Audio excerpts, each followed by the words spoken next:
ওকে, আজকে আমরা আমাদের কততম দিন, তৃতীয় দিনের আলোচনা শুরু করছি। আজকে আমরা ডেটাবেজের ছোট ছোট বিষয়গুলো নিয়ে কাজ করব, বাট ওইটা ওওপি প্রসেসে, অবজেক্ট ওরিয়েন্টেড প্রোগ্রামিং কনসেপ্টে। তো শুরুতে আমরা পিএসপি ফাইলে HTML লিখে একটা ছোট স্ট্রাকচার, সেখানে ফর্ম বানানোর চেষ্টা করব। দেন ওই ফর্মের ডাটাটা ক্লাসের মাধ্যমে ডেটাবেজের ভেতরে ইনসার্ট করার চেষ্টা করব। তার মানে আজকে আমাদের মাইস্কুলও লাগবে, আবার ডেটাবেজ সার্ভারও লাগবে।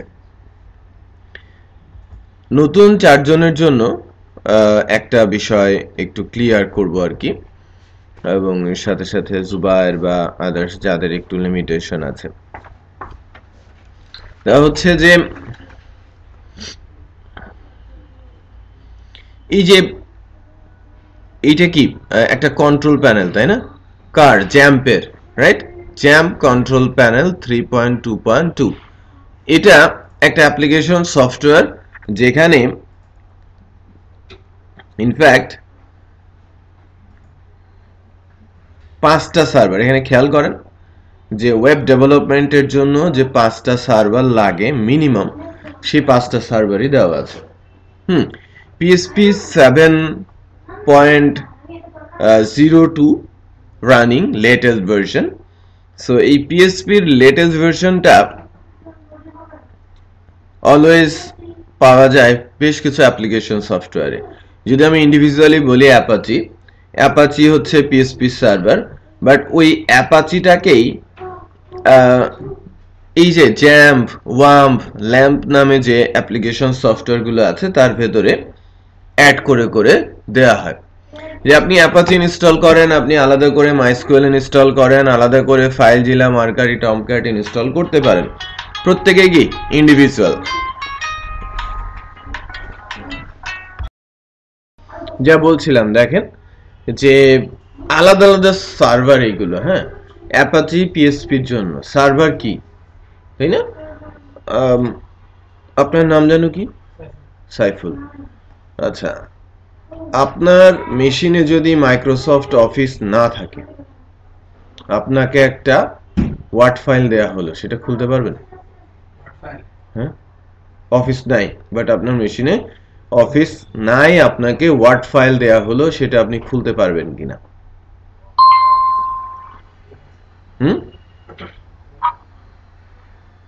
বলেন। যাবে না, মানে এটা খোলা যাবে না। আপনি? একই কোশ্চিন। আপনার মেশিনে মাইক্রোসফট অফিস নেই, কিন্তু আপনাকে আমি একটা ওয়ার্ড ফাইল দিলাম, সেটা আপনি কি খুলতে পারবেন আপনার মেশিনে? ওয়ার্ড ফাইল, ওয়ার্ড ফাইল কাকে বলে? হ্যাঁ, ওয়ার্ড ফাইলটা হচ্ছে মাইক্রোসফট অফিসের এমএস ওয়ার্ডকে ওয়ার্ড ফাইল বলা হয়। তো মাইক্রোসফট অফিস যদি ইনস্টল না থাকে, সেটা খুলবে কি করে, তাই না? সম্ভব না। ঠিক তেমন পিএসপি একটা প্রোগ্রামিং ল্যাঙ্গুয়েজ। বসেন, পিএসপি একটা প্রোগ্রামিং ল্যাঙ্গুয়েজ, আর এই প্রোগ্রামিং ল্যাঙ্গুয়েজটাকে যদি কেউ চিনতেই না পারে, তাহলে এর সিনট্যাক্স কেউ বুঝতে পারবে? আউটপুট কেউ দিতে পারবে? পসিবল না, রাইট? সো পিএসপি সিনট্যাক্স চিনে এবং সে অনুযায়ী আউটপুট দিতে পারবে কে? অ্যাপাচি। ডেটাবেজে ডাটা রাখার জন্য ডেটাবেজ, টেবিল, এগুলো সব বুঝতে পারে কে? মাইস্কুয়েল। সো মাইস্কুয়েল হচ্ছে তার সার্ভার। ফাইলজিলা, এটা ডাটা ট্রান্সফার করার সার্ভার। হ্যাঁ, ডাটা ট্রান্সফার প্রোটোকল বলা হয়, file transfer protocol, FTP server বলে। কি কাজ? লোকাল মেশিনের ডাটা লাইভ সার্ভারের ভেতরে দিতে পারে সে। Mercury, email server, right?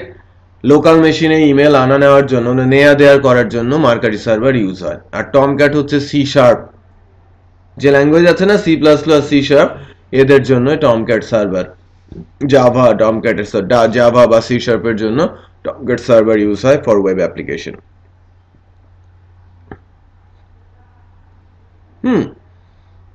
তো এই জায়গা থেকেই আমি বলছি যে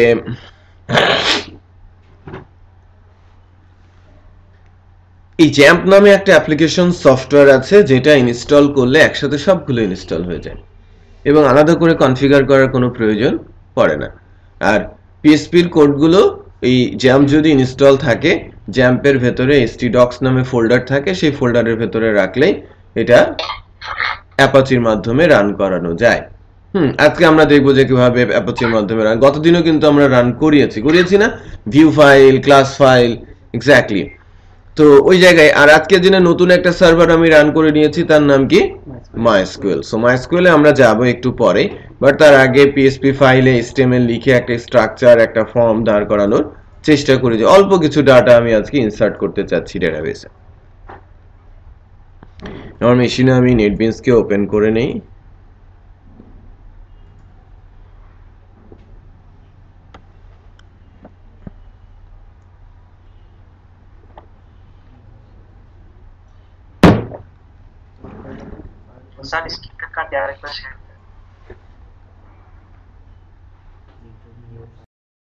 আচ্ছা, আমার পিএসপি সার্ভার নেটবিনস মোটামুটি ঠিক আছে।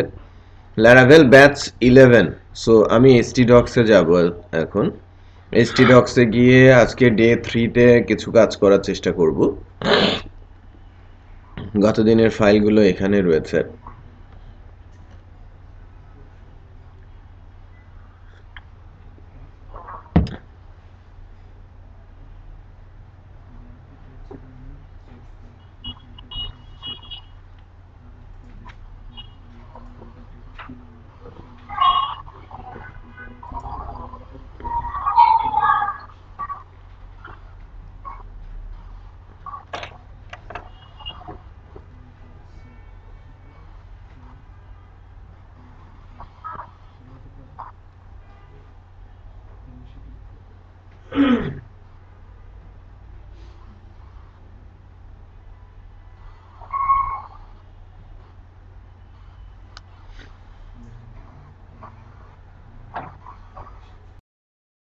করেছি একটু ছোট ছোট করে কোড লেখা শুরু করি। Laravel ব্যাচ 8 এর মধ্যে, ব্যাচ 11 এর মধ্যে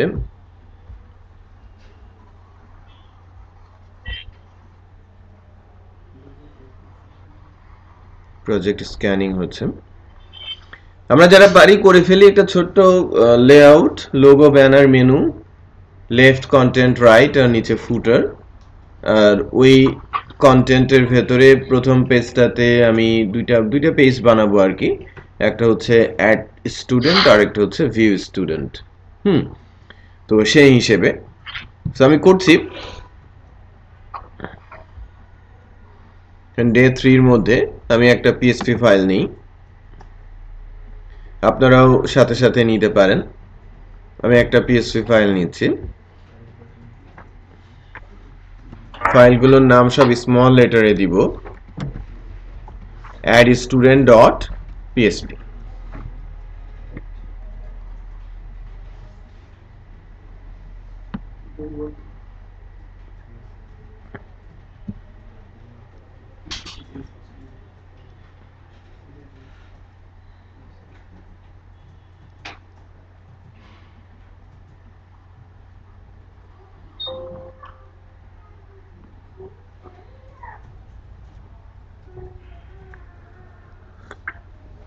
ঠিক আছে। আর এই addstudent.php ফাইলের মধ্যে আমি যদি এই ফাইলটাকে একটু রান করানোর চেষ্টা করি এখন, লাইক লোকাল হোস্ট,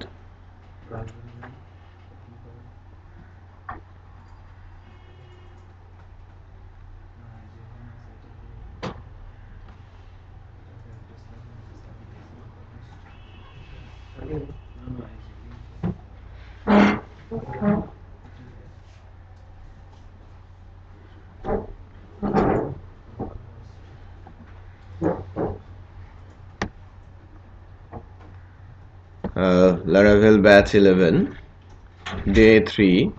একটু খেয়াল করেন আমি অ্যাড স্টুডেন্ট দিচ্ছি, কোনো কিছু আছে নেই।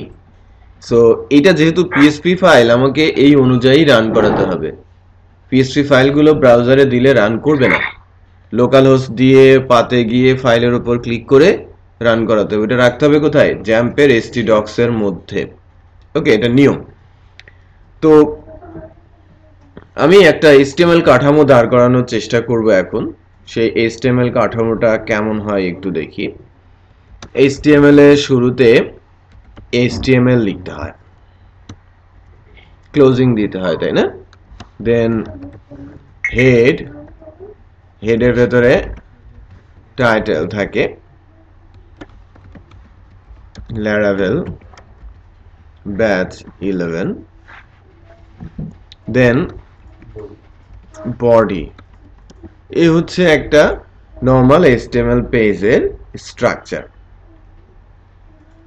স্টিল আমি যদি এখানে দেখেন জাস্ট লোকাল হোস্ট Laravel দেখাচ্ছে ফাইলের পাথ। আমি যদি এন্টার দেই, এখন টাইটেলটা পরিবর্তন দেখা যাচ্ছে, তাই না? Laravel batch 11। বাট আমি এখানে একটা ছোট্ট HTML এর টেবিলের কাঠামো আমি দেখতে চাচ্ছি, এবং সেটা কিভাবে করা যায় সেটা একটু আমরা দেখি।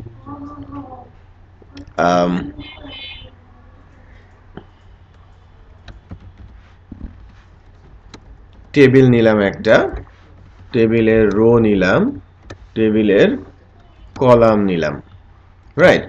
সো এই টেবিলটার একটা রো আছে, একটা কলাম আছে, এটার ভিজিবিলিটি নেই, দেখতে পাচ্ছি না এটাকে, দেখি না? হ্যাঁ, এটা ভিজিবল না। ভিজিবল করার জন্য আমি প্রথমে বর্ডার 1 দিলাম, মাঝখানে নিয়ে যাওয়ার জন্য অ্যালাইন সেন্টার দিলাম। ওকে, সো দেখেন এই যে একটা বর্ডারও আসছে, একটা অ্যালাইন সেন্টারও আসছে। তো এটাকে একটু বড় করার জন্য উইডথ সেট করলাম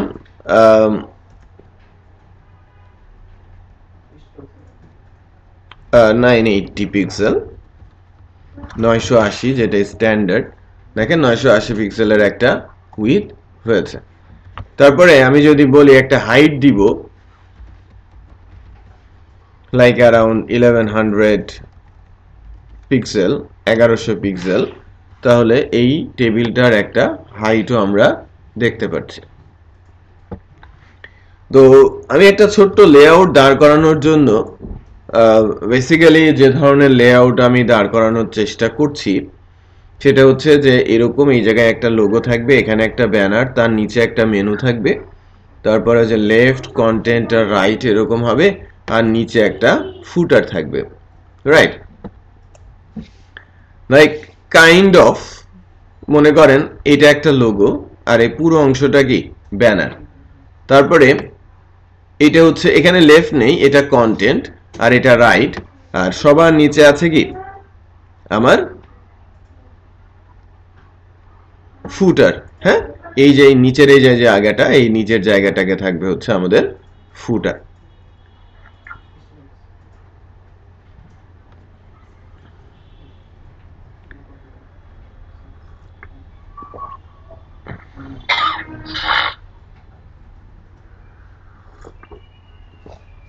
তো আমরা এটা একটু বানানোর চেষ্টা করি। আমার বেসিক্যালি রো হবে 3টা 4টা। তো আমি এই একটা রোকে ভেঙে 4টা মানে কপি করে আমি 3বার দিলাম, আরো 3বার। দেখেন আমার রো হচ্ছে 1 2 3 4, 4টা রো হয়েছে, রাইট? এবং এবার আমি তৈরি করব হচ্ছে আমার কলামগুলো। ফার্স্টে 2টা কলাম আছে, দ্বিতীয়টাতে একটা, আমরা তৃতীয়টাতে 3টা করব, আর 4 নম্বরটাতে একটা। তো এটা এখন আপাতত বোঝা যাচ্ছে না, পরে কিন্তু বুঝতে পারবেন। দেখেন আমি প্রথমটাতে 2টা দিয়েছিলাম না, দ্বিতীয়টাতে কয়টা দিয়েছিলাম? একটা, তারপরে আমি দিয়েছি 3টা, তারপরে আমি একটা দিয়েছি, রাইট? সেটা একটু আমি সাজিয়ে নিব। ম্যাক্সিমাম কলাম কয়টা? 3টা। সো সব জায়গায় 3টা কলামই সে চাইবে। সো এটা একটা, এই পাশেরটা লাইক আমি সবগুলোতে একটা নাম দিয়ে দিই। দেখেন আমি একটা নাম দিয়ে দিই, প্রথমটা হচ্ছে লোগো, তারপরেরটাকে আমি বলি ব্যানার,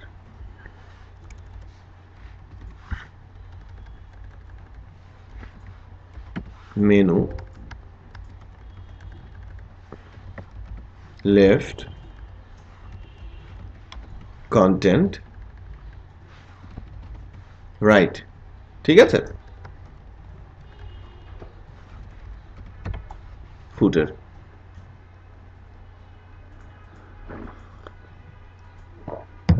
কি কি হচ্ছে?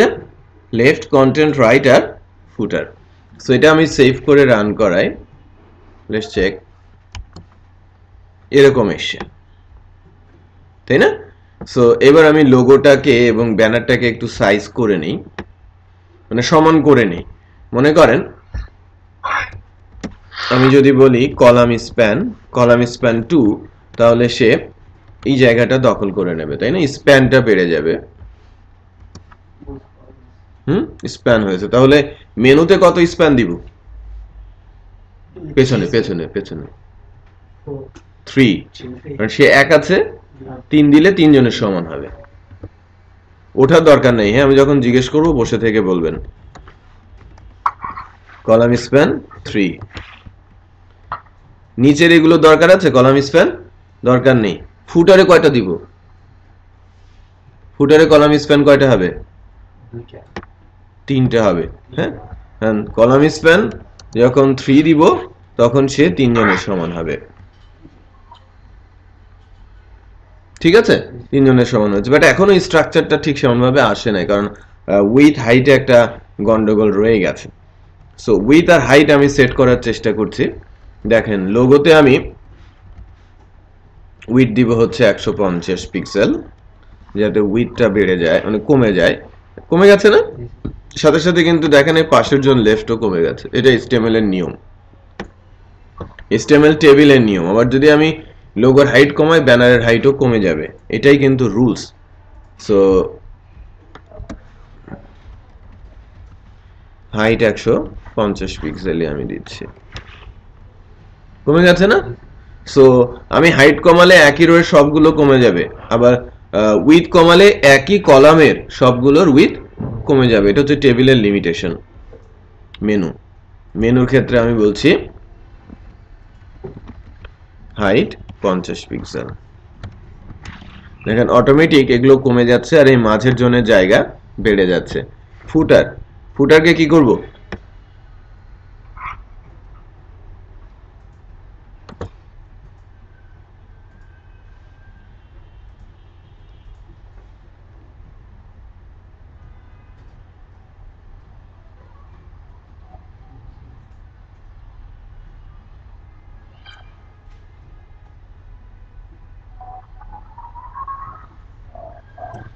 সো আমি যদি ফুটারের হাইটটা কমিয়ে দেই, হাইট 80 পিক্সেল, ডিজায়ার্ড অবস্থা দেখেন আস্তে আস্তে করে আমি যেরকম চাচ্ছি সেরকম পাচ্ছি না। রাইটের উইথটা একটু কমিয়ে দিতে হবে, রাইটের উইথ, রাইট সাইডের উইথটা আমি কমিয়ে 150 পিক্সেল করলাম। এই যে পেয়ে গেলাম, ওকে। সো আমি কোডটা দেখাচ্ছি না, যারা এখনো পারি নাই HTML এটা করবে, আর যারা করে ফেলেছেন আমি এসে তাদের কাছ থেকে যেন লাইক শাবাব, সোহেল অথবা জুবায়ের, এখানে একটা ফর্ম, এখানে একটা উপরে লেখা থাকবে অ্যাড স্টুডেন্ট, নিচে লেখা থাকবে স্টুডেন্ট নেম, একটা বক্স, হ্যাঁ, email address box, mobile number box, আর সেভ একটা বাটন। ঠিক আছে সাবাব, একটা ছোট্ট ফর্ম তৈরি করবেন এবং এটা যেন আমরা সবাই পারি সেটা দেখবেন। আমি 15 মিনিট জাস্ট আমি বাচ্চাকে রেখে আসি, তাহলে চলো। হ্যাঁ,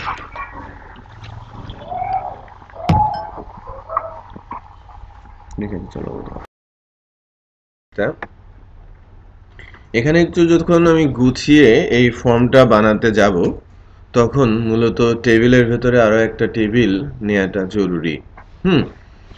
তো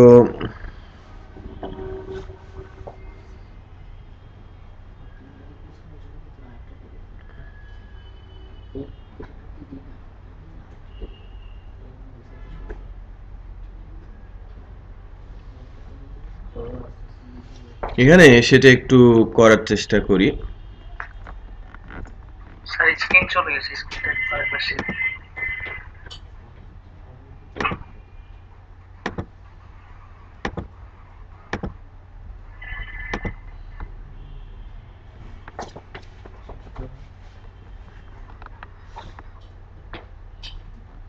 এই কন্টেন্টের এখানে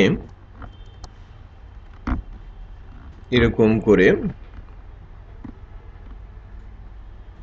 মনে করেন শুরুতে একটা হেডার লাইক 3 দিয়ে এভাবে লিখি অ্যাড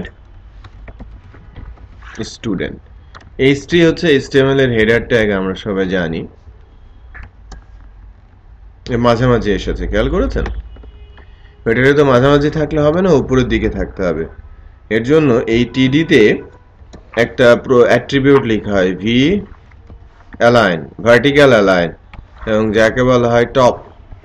ভার্টিক্যাল অ্যালাইন টপ দিলে উপরে চলে যায়, রাইট? এটাকে যদি সেন্টারে নিতে চাই, এই হেডার ট্যাগের মধ্যে অ্যালাইন সেন্টার দিয়ে দেই, সেন্টারে চলে আসে, রাইট? তার নিচে যদি আমি একটা দাগ দিতে চাই, HR প্লেস করতে পারি, তাহলে নিচ দিয়ে একটা দাগও চলে আসে। এখানে যদি একটা টেবিল আমি ইমপ্লিমেন্ট করতে চাই, সেটাও কিন্তু আমি পারি, ঠিক আছে? উপরে টেবিল, ভেতরে টেবিল, ইটস পসিবল। এবং এখানে এই টেবিলটার অ্যালাইন সেন্টার, যেহেতু ভেতরে আছে, উইথটা পার্সেন্টেজে দেওয়াটাই ভালো, ঠিক আছে? কারণ আমার ভেতরের সাইজ যা হবে তার সাথে বেস করে ভেতরের টেবিলটা পার্সেন্টেজ আসবে। লাইক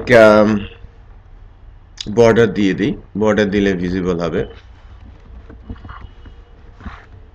বর্ডার 1 একটু খেয়াল করেন, এই যে এটা 70%, এই টোটালটার উইথ যা তার 70% নিয়েছে। সেন্টার বলাতে সে দুই পাশে সমান জায়গা ছেড়েছে। এখন যদি আমি বলি যে না, এই পুরো টেবিলটার উইথ বাড়বে, তাহলে কি ভেতরেরটা আলাদা করে কমানো বাড়ানোর দরকার আছে?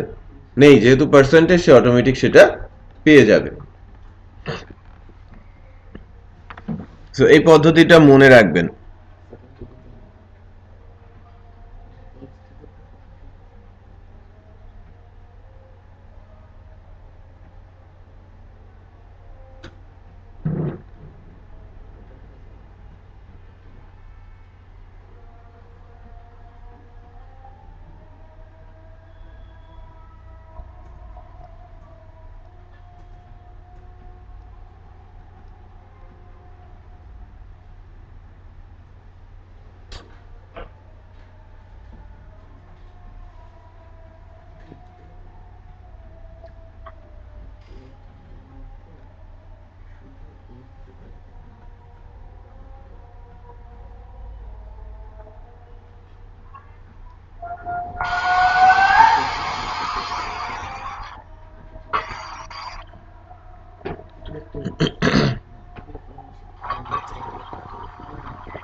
আচ্ছা, এখানে আমি এখন আস্তে আস্তে করে ফর্মের ফিল্ডগুলো বাড়ানোর চেষ্টা করি, ওকে?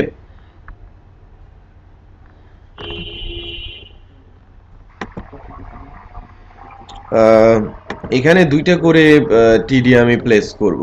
মনে করেন একটাতে আমি বলবো নেম, স্টুডেন্ট নেম, আর এখানে একটা ইনপুট বক্স দিব। ইনপুট বক্স দেওয়ার জন্য কি দিতে হয়? ইনপুট টাইপ, টাইপটা কি হবে? টেক্সট। নেম দিতে হয়, নেম হচ্ছে like student underscore name. Save করে যদি রান করাই, দেখেন নাম আসছে আর নাম লেখার জন্য একটা বক্স আসছে। ঠিক সিমিলার ভাবে তাহলে আমি খুব সহজে বাকিগুলো তৈরি করে ফেলতে পারবো। এটাকে আমি কপি করব, কন্ট্রোল সি, তাই না? কপি করে পেস্ট করা যায় কন্ট্রোল ভি দিয়ে। আবার যেহেতু নেটবিনস আছে, এটা খুব সহজে করা যায়, কন্ট্রোল সি কন্ট্রোল ভি প্রয়োজন পড়ে না। এটা যতটুকু করে কপি করে পেস্ট করতে চাচ্ছেন নিচে নিচে লাইনে, এই কন্ট্রোল শিফট আর যে ডাউন কি আছে না, উপরে নিচে ডানে বামে কি থাকে না, সো নিচের কি অ্যারো দিয়ে যদি প্রেস করেন, উপরেরটা কপি হয়ে নিচে চলে আসে। একটু খেয়াল করেন, উপরেও যা নিচেও কি তাই। সো আমার এটা আরেকবার দরকার, সেম কাজ, কপি হয়ে নিচে চলে আসে। আচ্ছা, প্রথমটা গেল স্টুডেন্ট নেম, পরেরটা হবে স্টুডেন্ট ইমেল। এর জন্য এই টাইপটাও আমরা ইমেল করে দিব, হ্যাঁ, আর নামটাও আমরা স্টুডেন্ট ইমেল করে দিব, রাইট? নামগুলো খুব গুরুত্বপূর্ণ। দেন স্টুডেন্ট মোবাইল, এটা যেহেতু মোবাইল নাম্বার হবে তাহলে টাইপটা কি হবে? নাম্বার। আর ফিল্ডের নামও হবে মোবাইল, স্টুডেন্ট নাম্বার, মানে স্টুডেন্ট মোবাইল, সরি। এখন আমার ফর্মে 3টা ফিল্ড আছে, বাট এটাকে প্রেস করে আমি সেভ করব, ডেটাবেসের দিকে নিয়ে যাব, সো আমার বাটন লাগবে। সিমিলার ভাবে বাটনের ব্যবস্থা করছি। এই ফিল্ডে এখানে কোনো কিছু দিচ্ছি না, আর নিচে ইনপুটের টাইপ আমি নিয়ে নিব কি সাবমিট। সাবমিট মানে এই ফর্মটাকে আমি ক্লায়েন্ট থেকে সার্ভারে সাবমিট করব। সো নেমটা আমি বলছি বাটন, আর ভ্যালু যা দিব সেটা বাটনের নামের উপরে দেখা যাবে, আমি বলছি সেভ। সো এই যে সেভ লিখলাম সেটাই এই বাটনের নামের উপরে দেখা যাচ্ছে। সো এখন যদি এটাকে প্রেস করি, দেখেন কোনো কিছু হচ্ছে না, কাজের কোনো কিছু হয় নাই, কারণ বাটন দিলেই হয় না, বাটনটা দিতে হয় ফর্মের মধ্যে, ফর্ম, রাইট? সো ফর্মটা কি HTML এর ট্যাগ না? ফর্ম HTML এর ট্যাগ। সো আমরা যেটা করব সেটা হচ্ছে যে এই যে টেবিলের ওপরে ফর্ম নামে একটা ট্যাগ দিব, আর এই ফর্মটার ক্লোজিংটা একদম টেবিলের শেষে করে দিব। হ্যাঁ, পুরো টেবিলটা একটা ফর্মের মধ্যে থাকবে। এখন একটু খেয়াল করি, যদি যে ফর্মে থাকলেই যেটা হবে, এই যে আমি হিট করলে কি হচ্ছে, এই যে এখানে একটা লোডিং দেখাচ্ছে, একটু খেয়াল করেন, হচ্ছে একটা কেমন যেন হিট হচ্ছে এখানে। এর আগেবার থেকে কিন্তু এটা হচ্ছিল না, রাইট? এখন কিন্তু হিটগুলো বোঝা যাচ্ছে। আচ্ছা, আর ফর্মের কিছু অ্যাট্রিবিউট থাকে। ফর্মের অ্যাট্রিবিউট হচ্ছে মেথড, কিভাবে ডাটাটা ক্লায়েন্ট থেকে সার্ভারে যাবে, পোস্ট, আর অ্যাকশন, এই ফর্মের ডাটাটা আমি কোথায় নিব। আমি যদি এই পেজে নিতে চাই তাহলে অ্যাকশনে কোনো কিছু থাকবে না, যদি আমি ভিন্ন পেজে নিতে চাই তাহলে ভিন্ন পেজের নামটা এখানে আমাকে দিতে হবে, ঠিক আছে? সো আপাতত আমি অ্যাকশনটা, আমি এই পেজেই ডাটাটা রাখতে চাচ্ছি।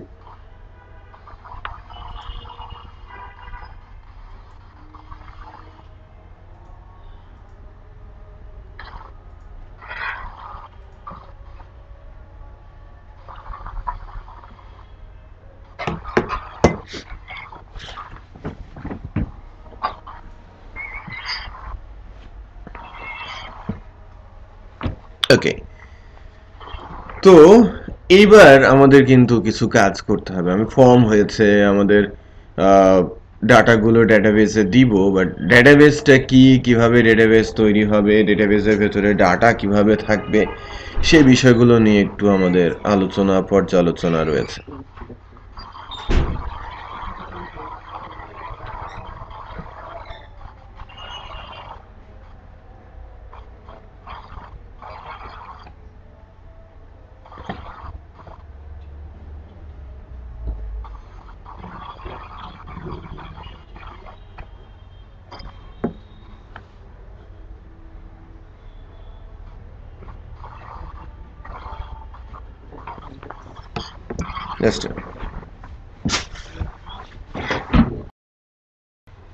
দেখেন, আমরা আস্তে আস্তে করে একটু কাঠামোর দিকে যাওয়ার চেষ্টা করি। এই যে বলছিলাম যে ডাটা থাকবে ডেটাবেসে MySQL এ, প্রোগ্রামিং ল্যাঙ্গুয়েজ, যেহেতু প্রোগ্রামিং ল্যাঙ্গুয়েজ অত্যন্ত পাওয়ারফুল, সে অনেকভাবে ডাটা স্টোর করতে পারে, মানে অনেকের সাথে যুক্ত হয়েই সে ডাটা স্টোর করতে পারে।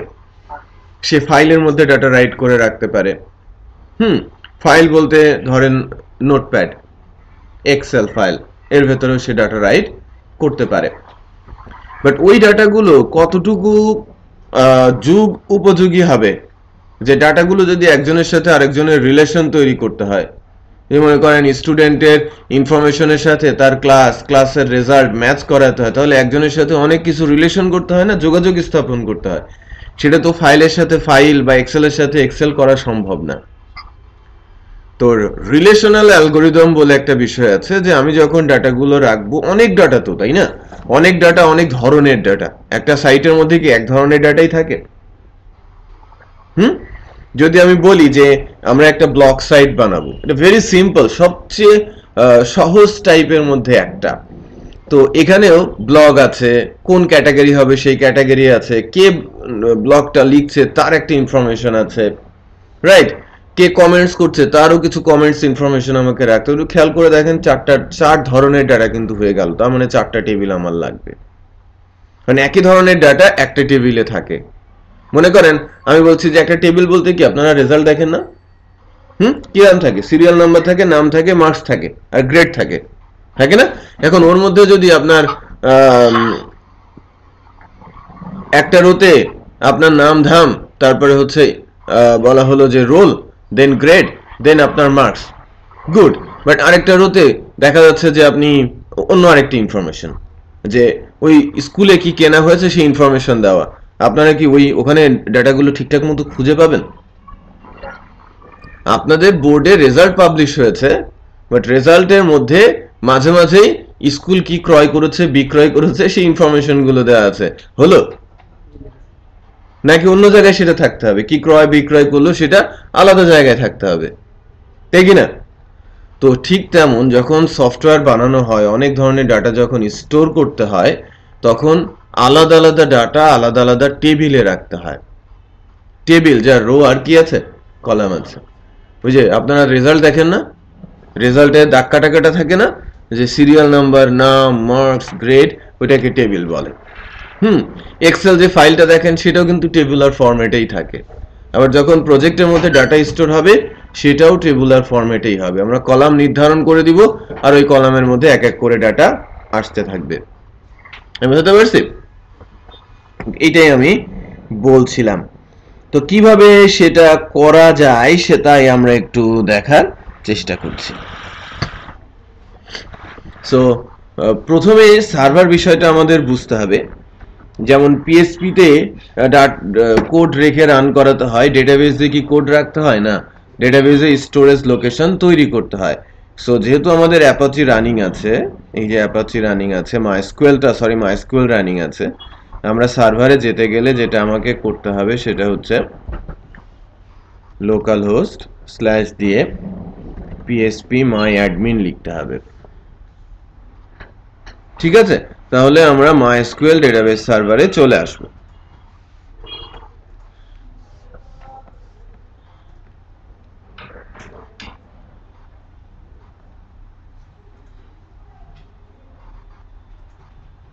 লোড হোক। হ্যাঁ, এই যে আমার ডেটাবেস সার্ভার এসেছে। সো এটা আমার কম্পিউটারে কোনো একটা জায়গাতে রাখা আছে, ইনস্টল করা আছে। সো মূলত সে আমার কম্পিউটারে যত জায়গা আছে ফাঁকা, ওই ড্রাইভে পুরো জায়গাতেই সে ডাটা রাখতে পারবে, সে ধরনের ক্যাপাসিটি এর ভেতরে রয়েছে। যদি 500 জিবি থাকে, 500 জিবি ডাটাই সে রাখতে পারবে। বাট কিভাবে রাখবে? আমার ডাটা, মানে আমি একটা প্রজেক্ট বানাচ্ছি, সেটা একটা জায়গায়, আপনি একটা প্রজেক্ট বানাচ্ছেন, মনে করেন এখানেই কানেক্টেড, সেটা আরেকটা জায়গায়, তাই না? নাকি এক জায়গায় রাখবে এলোমেলো করে? যেমন টেবিলকেই সে ভেঙে ভেঙে ছোট করতে বলছে, তাহলে ডেটাবেস যেটাকে বলা হচ্ছে সেটা ডেফিনেটলি ইউনিক হতে হবে, তাই না? আলাদা আলাদা হতে হবে। সো আমার যদি এখানে 10টা প্রজেক্ট থাকে, আমার এখানে 10টা ডেটাবেস থাকতে হবে। তার মানে কি একটা সার্ভারে হাজারো ডেটাবেস থাকতে পারে, আর একটা ডেটাবেসের ভেতরে হাজারো টেবিল থাকতে পারে। এটা মাথায় রাখবেন সবাই। একটা সার্ভারে হাজারো ডেটাবেস থাকতে পারে, হাজারো ডেটাবেসে হাজারো টেবিল থাকতে পারে। মানে সিস্টেমটা কি, সার্ভার একটাই, তার ভেতরে ডেটাবেস হবে, ডেটাবেসের ভেতরে কি হবে, টেবিল হবে। এটা পুরোটা সার্ভার। এই সার্ভারের মধ্যে একটু খেয়াল করেন, বেশ কিছু ডেটাবেস রয়েছে, 1 2 3 4 5, তাই না? এই যে 6 7, একটু খেয়াল করেন, 6 7 8 9 10 11 12 13 14টা ডেটাবেস এখানে রয়েছে, 14টা আলাদা আলাদা প্রজেক্টের জন্য। সো আমি আপনাদের জন্য আরেকটা ডেটাবেস এখানে তৈরি করব, রাইট? ডেটাবেস তৈরি করাটা ম্যানুয়ালি খুব ইজি। লেটস চেক কিভাবে আমরা করতে পারি। দেখেন ডেটাবেসের উপরে প্রেস করলেই একটা বক্স আসবে ডেটাবেস তৈরি করার। এই যে ডেটাবেসের নাম আর কোলেশন। কোলেশনটা কি সেটা আমি বলবো, বাট ডেটাবেসের নাম আমরা দেই। স্ট্যান্ডার্ড প্র্যাকটিস হচ্ছে ডেটাবেসের নামের সাথে ডিবি লেখাটা স্ট্যান্ডার্ড। তারপর আমি আন্ডারস্কোর দিব, ডিবি আন্ডারস্কোর। তারপরে আমাকে লিখতে হবে এরকম যে লারাভেল, না লারাভেল ব্যাচ 11 লিখি, হ্যাঁ লারাভেল ব্যাচ 11। ওকে, আর কোলিশন এটা কি? কোলেশনটা হচ্ছে কোন ল্যাঙ্গুয়েজের ডাটা এর ভেতরে ঢুকবে, রাইট? সো এখন আমি যদি সারা বিশ্বের জন্য একটা প্রজেক্ট বানাতে চাই, অনেক ধরনের ল্যাঙ্গুয়েজ আছে, আমি জানি না কোনটা সেট করলে কি হবে। সেই ক্ষেত্রে এমন একটা সেট করা উচিত যে সব ধরনের ল্যাঙ্গুয়েজই স্টোর করতে পারে। আবার আমি যদি স্পেসিফিক ল্যাঙ্গুয়েজ চাই সে অনুযায়ী আমি করতে পারি। তো জেনারেলাইজ, যেটাকে বলা হয় জেনারেলাইজ, যে কোনো ল্যাঙ্গুয়েজের ডাটাই সুন্দর করে স্টোর করতে পারবে, সেক্ষেত্রে UTF-8 জেনারেল সিআই। UTF-8 হচ্ছে ইউনিভার্সাল আর জেনারেল সিআইটা হচ্ছে স্ট্যান্ডার্ড। সো এই যে এইরকম UTF-8 লেখা থাকবে। সো আমি স্ক্রল ধরে টান দেই, নিচের দিকে আছে, এই যে দেখেন UTF-16 আছে, UTF-32 আছে, এই যে UTF-8। UTF-8 এর মধ্যে জেনারেল সিআই, এটা হচ্ছে স্ট্যান্ডার্ড। যে কোনো ল্যাঙ্গুয়েজকেই সে সুন্দর করে স্টোর করতে পারে।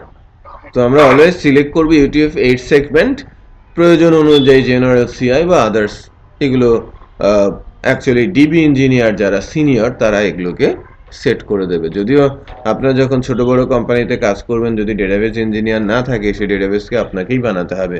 এবং সবচেয়ে সেফ সাইড হচ্ছে UTF-8 জেনারেল সিআই সিলেক্ট করা, রাইট?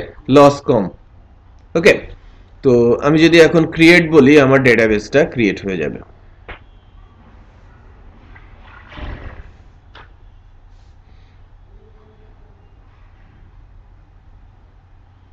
দেখেন আমার ডেটাবেসটা ক্রিয়েট হয়েছে যে ডিবি লারাভেল ব্যাচ 11। সো এখানে দেখাচ্ছে যে নাম লিখো, ক্রিয়েট টেবিল, আমাকে টেবিল তৈরি করতে বলছে, রাইট? এখন আমার একটা টেবিল লাগবে তো, নাকি লাগবে না? আমি যে ফর্মেট ডাটাগুলো যে আমি স্টোর করতে চাচ্ছি তার জন্য কি আমার একটা টেবিলের দরকার আছে না? সো আমি এখন একটা টেবিল তৈরি করব, টেবিলের নাম দেই, টেবিলের নামের সামনে টিবিএল আবার লেখাটা স্ট্যান্ডার্ড টিবিএল, আমি লাইক স্টুডেন্টের ইনফরমেশন রাখছি। সো টেবিলের নাম বলছি কি টিবিএল স্টুডেন্ট। আর আমি ভ্যালু রাখবো 3টা, বাট আমি কলাম দিচ্ছি 4টা। এটা কেন সেটা আমরা কিছুক্ষণ পরেই বুঝবো। সো এখানে দেখেন আমি ভ্যালু কয়টা রাখবো? 3টা, বাট আমরা ফিল্ড কয়টা দিচ্ছি? 4টা। সো আমি 4 দিয়ে গো প্রেস করছি।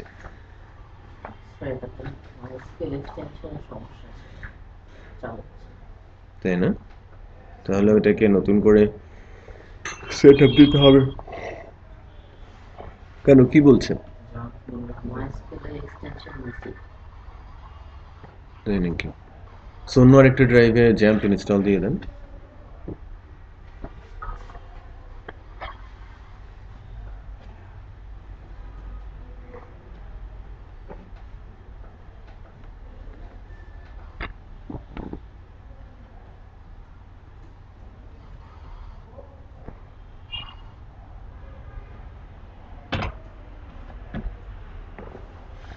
দেখেন এরপর আসি, ওই টেবিল যে আমরা করছি, টেবিলের আমরা রাখবো কি নাম, ইমেল আর মোবাইল, বাট আমি এক্সট্রা একটা ফিল্ড দিয়েছি 4টা, কারণ একটা ফিল্ডের ভ্যালু এমন রাখতে হয় যাতে ওইটার ভ্যালু কারোর সাথে না মিলে। মনে করেন আমার রো আছে 1000, কারণ 1000 রো হলে 1000 জন্য যদি নাম লিখি, চান্স আছে 1-2টা নাম মিলে যাওয়া, সেম হয়ে যাওয়ার সম্ভাবনা আছে না? সম্ভাবনা থেকেই যায়। তো এই কারণে এমন একটা ফিল্ড টেবিলের মধ্যে দিতে হয় যে ফিল্ডটা কি করবে, যেন ইউনিক হয়, অন্যদের চাইতে ইউনিক হয়, কারোর সাথে যেন ম্যাচ না করে। এজন্য ওই টেবিলটাকে বলা হয় টেবিলের প্রাইমারি কি। কি বলা হচ্ছে? প্রাইমারি কি। তাহলে প্রাইমারি কি সংজ্ঞা কি? যার ভ্যালু কখনোই অন্য কোনো ফিল্ডের সাথে মিলবে না। ঠিক আছে? সো প্রাইমারি ফিল্ডগুলো আইডি হতে হয়। আমি বলছি স্টুডেন্ট আইডি, নাম্বার ইন্টিজার, এটা নাম্বার হবে, লেন্থ কত হবে আমি 5 দিচ্ছি, ইন্ডেক্সটা আমি বলে দিচ্ছি প্রাইমারি, আর অটো ইনক্রিমেন্ট, হ্যাঁ প্রাইমারি করে দিয়েছি। এআই এটা টিক দিতে হবে। অটো ইনক্রিমেন্ট অর্থ হচ্ছে যে এই ফিল্ডের ভ্যালু আমি দিব না, অটোমেটিক ডেটাবেস থেকে নিজে নিজেই সে পাবে। একটা রো হলে ফার্স্ট ও 1 নিয়ে নেবে, পরের বার যখন আমি নাম ধাম এগুলো দিয়ে দিব সে অটোমেটিক ওখানে পরেরটাতে 2 বসিয়ে দেবে, তার পরেরটাতে 3 বসিয়ে দেবে। আমার মনে রাখার দরকার নেই যে লাস্ট ভ্যালুটা কত আছে, সে আমাকে এই কাজে সাহায্য করছে। তারপরের ফিল্ডটা কি? Student name. ইন্টিজার হবে না, ইন্টিজার মানে কি নাম্বার, আমি নাম্বার দিব না। নাম কি নাম্বারে হয়? নাম কিতে হয়? নাম্বারে অল্প দিনই হবে, চিন্তা করেন না। হ্যাঁ 8-10 বছর, এরপরে সবার একটা একটা করে নাম্বার হয়ে যাবে। ওই নাম্বার ধরে মানুষজনকে দেবেন। বাচ্চা কাচ্চার নাম আপনারা নাম্বারেই রাখবেন, আপনার নিজেরাই নাম্বার দিয়ে দেবেন, কারণ কষ্ট করে অনেকগুলো নাম মনে রাখার কি দরকার, একটা নাম্বার সব জায়গায় চলবে। ঠিক আছে? সো আগে থেকে চেক করে রাখবেন যে এই নাম্বারটা অ্যাভেলেবেল আছে, সো এই নাম্বারটা আপনি সেট করে দেবেন। স্যার আগে একটা ডিসিশনাল দুবার ভর স্যার হুম তো রাজেশের নাম দিতে নাম্বারে কার নাম্বার কত স্যার এটা জানে না। না না, কার নাম্বার কত সে নিজে মনে রাখলেই হলো, আদারওয়াইজ সে মানে কিছুই করতে পারবে না, মোবাইলের ডাটাও কিনতে পারবে না, ইন্টারনেটও খুঁজে পাবে না, ইন্টারনেট খুঁজে না পেলে সে ব্যাংকিংও করতে পারবে না, কোনো প্রোডাক্টও কিনতে পারবে না, প্রোডাক্ট কিনতে না পারলে রান্না বাড়া হবে না, সে খেতে পারবে না। সো ডেফিনেটলি নাম্বারটাকে মনে রাখতেই হবে, নো ওয়েজ। হ্যাঁ সো অল্প দিনেই বাচ্চা কাচ্চার নাম নাম্বার দিয়ে শুরু হবে, বেশি দিন দূরে নাই। সো এই জন্যই বলছি যে নাম এখন হয় লিখে, হ্যাঁ টেক্সটে, টেক্সট গুলোকে লেখার জন্য বা স্টোর করার জন্য ডেটাবেসের টাইপটা হচ্ছে কি ভার্কার, ভার্কার। হ্যাঁ আর ইন্টিজার হচ্ছে অলওয়েজ নাম্বার। ভার্কারের মধ্যে আপনি নাম্বারও দিতে পারেন, স্ট্রিংও দিতে পারেন, সিম্বলও দিতে পারেন ইচ্ছে মতো। বাট এর লেন্থ কত হবে, কত দূর পর্যন্ত আপনি নাম অ্যালাউ করবেন, তাই না? একটা স্ট্যান্ডার্ড আছে না, স্ট্যান্ডার্ড হচ্ছে 50 দেওয়া হয়, এর চেয়ে বড় নাম অ্যালাউ করা হয় না, 50 ক্যারেক্টারের নাম। আচ্ছা শ্রীলঙ্কা না পারলে নাই, ওদেরকে আমি নিলাম না, ওরা ছোট করে লিখবে। হ্যাঁ ওই জন্যই আর কি, মানে শ্রীলঙ্কা সৌদি আরবকে মাথায় রেখেই 50 দেওয়া হচ্ছে। আমাদের যেরকম উইদিন 20 হয়ে যায়, 20-এর মধ্যেই কিন্তু 20-25-এর মধ্যেই বাঙালি, ম্যাক্সিমাম বাঙালির নাম চলে আসে। বাট সারা বিশ্বের কথা চিন্তা করতে গেলে চলে আসে কাদের নাম? এই তামিল, এই শ্রীলঙ্কানরা, ইন্ডিয়ান তামিল, আর হচ্ছে সৌদি আরব, এদের নামগুলো অনেক লম্বা লম্বা, এই কারণে 50 সেট করা হয়। আর যদি 50 এক্সিড করে আমাদের কিছু করার নেই, সে নাম শর্ট করে নেবে অথবা যতটুক লিখতে পারে, তাই কিনা? আচ্ছা নামের পর ইমেল,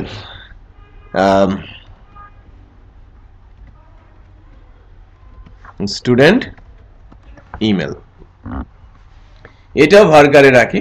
ভার্কার ম্যাক্সিমাম 256 পর্যন্ত যায়। রিপিট করছি, ভার্কার ম্যাক্সিমাম কত দূর যায়? 256। সো 256 পর্যন্ত আমি ইমেল অ্যাড্রেস কি আমরা নিতে পারি। কারণ ইমেল অ্যাড্রেস যখন আপনি বানাতে যাবেন আপনাকে কিন্তু বাধা দেবে না যে আপনি এতটুকু ক্যারেক্টার হতে হবে, এই লেন্থের হতে হবে। সো মোটামুটি 200-250 পর্যন্ত কিন্তু লেখা যায় ইমেল অ্যাড্রেস, রাইট? সো আপনিও সেফ সাইডে থাকার জন্য 255 জন 255 পর্যন্ত অ্যালাউ করবেন, রাইট? 255 পর্যন্ত যেন আমরা ইমেল অ্যাড্রেসকে অ্যালাউ করি, এভাবে লেন্থটা সেট করে দেবেন।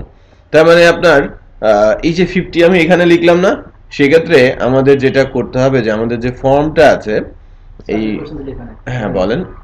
আমাদের নাল ইনডেক্স দিছি প্রাইমারি স্যার, আর যেগুলো আছে আপনার মানে পরবর্তীর জন্য প্রাইমারি, ইউনিক, ইনডেক্স, ফুল টেক্সট, এগুলো কি স্যার? এগুলো স্যার স্টুডেন্ট আইডি স্যার ওখানে দিছি প্রাইমারি, নাল ইনডেক্সে।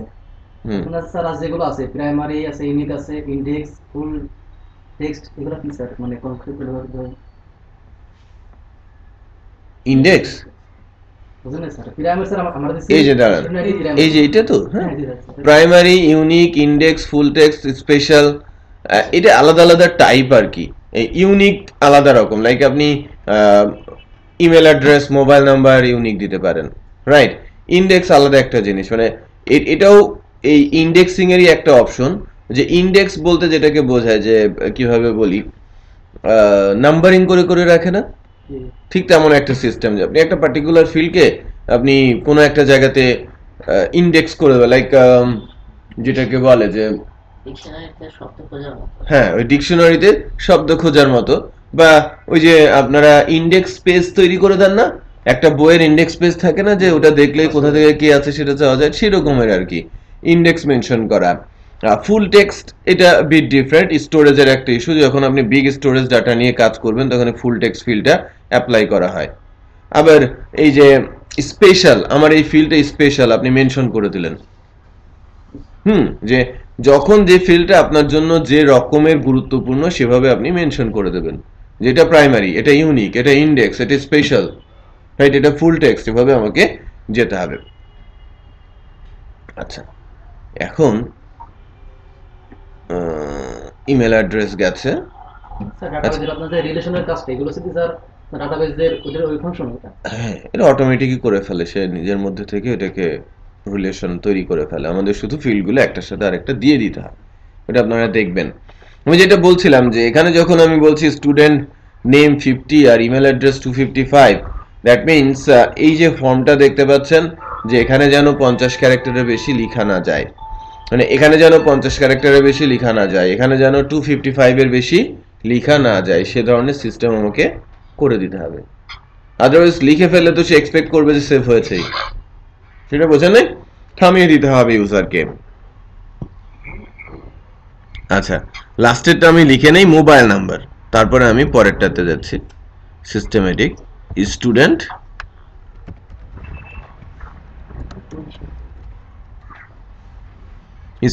মোবাইল এটাও এই ভার্কারেই রাখবো কারণ মোবাইলে প্লাস এই সংখ্যাগুলো আসে না +88 প্লাস তো আর নাম্বার না রাইট স্ট্রিং সো এই কারণে আর এটা সব মিলায়ে 14টা ফিল্ডের হয় সো আমি লেন্থ কত বলছি 14 ভার্কার সো ভার্কার আর ইন্টিজারের মধ্যে পার্থক্য আমি আরেকটু পরে বলবো আমি একটা টেবিল সেভ করে দিচ্ছি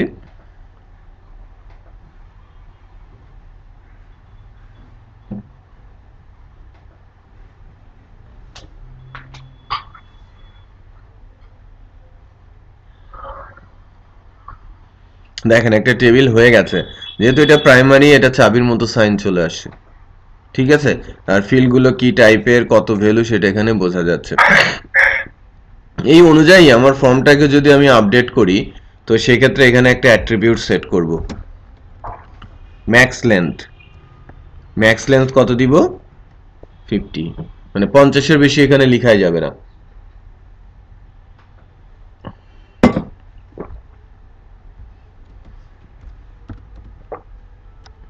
ম্যাক্স লেন্থ এখানে দিব কত 255 এখানে আমরা ম্যাক্স লেন্থ কত দিব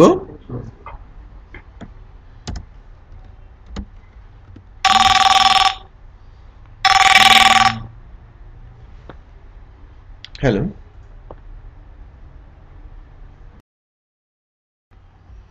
নাম্বারে আছেন স্টুডেন্ট মোবাইল না নাম্বারে আছেন তখন এটা ঠিক মতো কাজ করছে কিনা সেটা আমরা একটু চেক করি দাঁড়ান ফাইলটা ঠিক আছে কিনা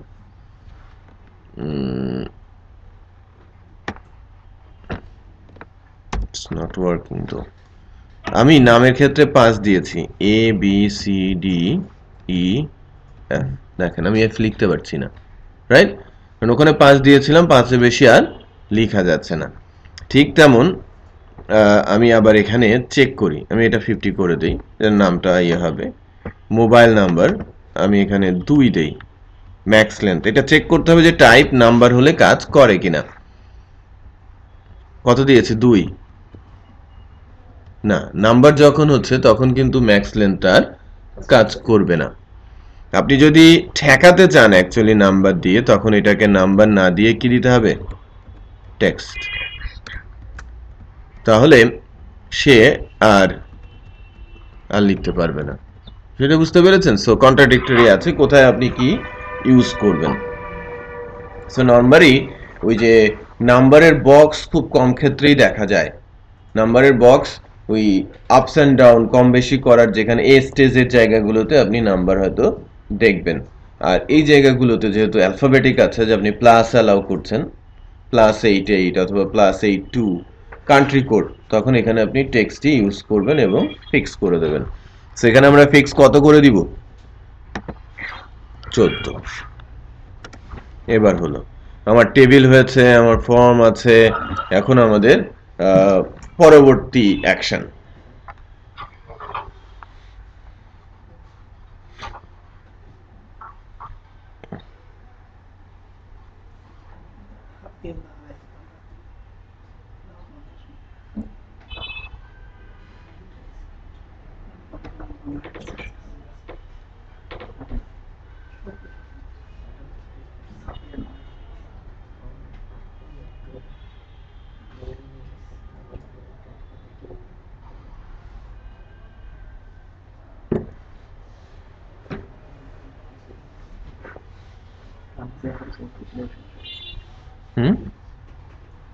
দেখেন তো এবার আরেকটু ট্র্যাকফুলি আমাদের আগাতে হবে, কারণ এখানে স্ট্রাকচারাল কিছু বিষয় আছে।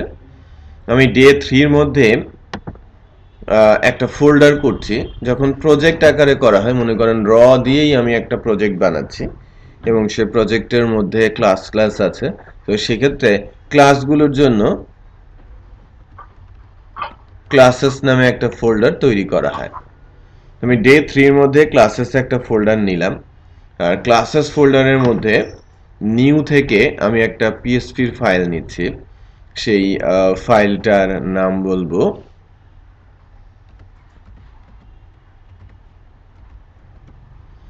student.php।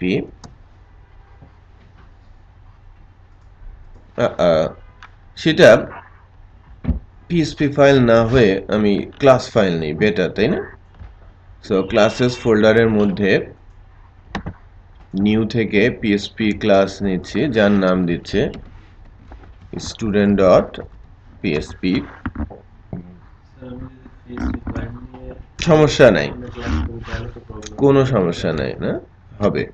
দেখেন স্টুডেন্ট ক্লাস আমি বানালাম। এবার ক্লাসের কিছু, গতদিন যখন আমি ক্লাস নিয়ে কথা বলছিলাম তখন কিন্তু ক্লাস থেকে একটা ছোট্ট জিনিস আমি ক্লাসের ভেতরে কিন্তু ইনকর্পোরেট করি নাই। আমি বলেছি যে এখানে কি করতে হয়, ক্লাসের ভেতরে থাকবে কি number of methods and properties. But এখন এই মেথড প্রপার্টির সাথে সাথেও আরো বেশ কিছু বিষয় একটু একটু করে এখানে উঠে আসবে। এর মধ্যে অন্যতম হচ্ছে কিছু ম্যাজিক ফাংশন আছে। ম্যাজিক ফাংশন যেটা মূলত তৈরি করা হয়েছে অবজেক্ট ওরিয়েন্টেড কে টার্গেট করে। আর ম্যাজিক যে মেথডগুলো বলা হচ্ছে, এই ম্যাজিক মেথডগুলোর বিশেষত্ব আছে। সে তাকে কল করতে হয় না, সে নিজে নিজেই কাজ করে। রাইট, ক্লাসে আসলেই সে তার কাজটা সম্পূর্ণ করে। তাকে আলাদা করে কল করার কোনো দরকার নেই। মনে করেন শুরুতে একজন, যদি আমি একটা টাইপ অফ ফাংশন আছে ওটা যদি লিখে রাখি, ক্লাসে আসার সঙ্গে সঙ্গে সে অ্যাক্টিভ হয়ে যাবে। আবার ক্লাসের কাজ শেষ, ক্লাস থেকে ক্লোজ হওয়ার আগ পর্যন্ত আগে সে আরেকটা ফাংশন আছে সেটা লিখে রাখলে সেটা এক্সিকিউট হয়ে যাবে। ঠিক এরকম যে লাইক কনস্ট্রাক্ট অ্যান্ড ডিস্ট্রাক্ট, এরকম 14টা ম্যাজিক ফাংশন আছে। কল, স্লিপ, অ্যাওয়াক, রাইট, এরকম সামথিং লাইক আন্ডারস্কোর দিয়ে তৈরি করা, লাইক এরকম একটু খেয়াল করেন, আন্ডারস্কোর। এই যেগুলো দেখছেন না, এই পিএসপি এর বিল্ট ইন ফাংশন, যেটা মূলত অবজেক্ট ওরিয়েন্টেডেরই। এই সামনে দেখেন ম্যাজিক মেথড 14টা ম্যাজিক মেথড রয়েছে। অবজেক্ট ওরিয়েন্টেড এর সিনট্যাক্স তো বেসিক্যালি পিএসপি, রাইট? সো এই ধরনের ফাংশনগুলো সকল প্রোগ্রামিং ল্যাঙ্গুয়েজেই রয়েছে, রাইট? সো অবজেক্ট ওরিয়েন্টেড এর সিনট্যাক্স বা বলতে পারেন অবজেক্ট ওরিয়েন্টেড এর মেথোডোলজি, রাইট? বাট ফাংশনগুলো কি পিএসপি, পিএসপি তার সিনট্যাক্সে তার সার্ভারে রেখে দিয়েছে, বাট এই একই নামে আন্ডারস্কোর কল নামে হয়তো জাভারও ফাংশন রয়েছে, বাট জাভা তার মতো করে তার সার্ভারে ডিফাইন করে রেখেছে। সো এক অ্যাঙ্গেলে বলা যায় এটা পিএসপির ফাংশন, বাট অবজেক্ট ওরিয়েন্টেড মেথডে সেটা ইউজ হচ্ছে ক্লাসের মধ্যে। Right, definitely. হ্যাঁ, যেহেতু এটা পিএসপিতে ইউজ হচ্ছে, ডেফিনেশন পিএসপির, যখন এটা জাভাতে ইউজ হবে তখন ডেফিনেশন জাভার।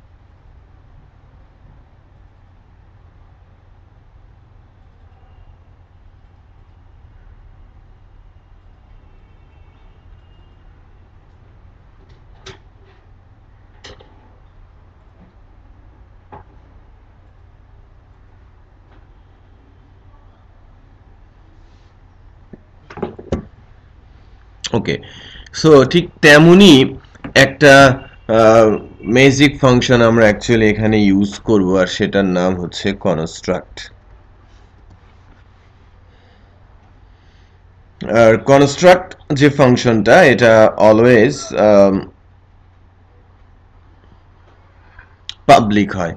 হ্যাঁ, ডিস্ট্রাক্ট ফাংশন অলওয়েজ পাবলিক হয়। তো বা all magic functions in a sense কি হয়ে থাকে, পাবলিক হয়ে থাকে, যাতে অটোমেটিক সে নিজেকে এক্সিকিউট করতে পারে। তো কনস্ট্রাক্টটা অটোমেটিক যে এক্সিকিউট হচ্ছে তার একটা এক্সাম্পল আমি দিচ্ছি।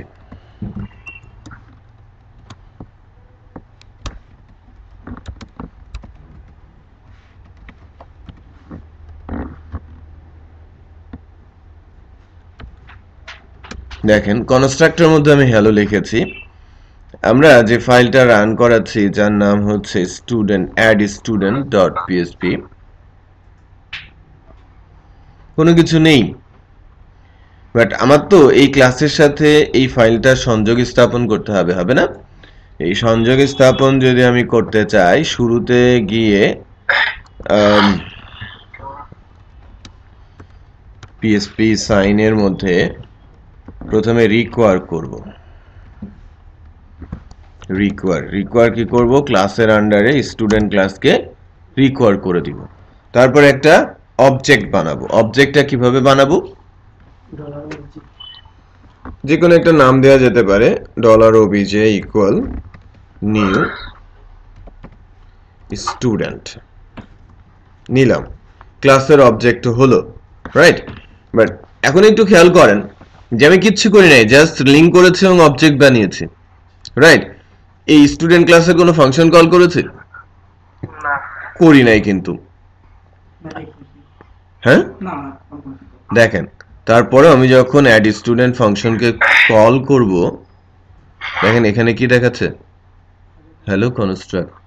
আমি তো তার ফাংশনকেই কল করি নাই, কিন্তু এই কথা থেকে আসলো, কারণ ক্লাসের সাথে লিঙ্ক হয়ে ক্লাসের অবজেক্ট থাকলেই ওই ফাইলটা লোড হওয়ার সঙ্গে সঙ্গে কনস্ট্রাক্টর অবশ্যই কল হবে। যদি আপনি এক্সট্রা কোনো ফাংশনকে কল নাও করেন, কনস্ট্রাক্টর কি হয়ে যাবে, কল হয়ে যাবে।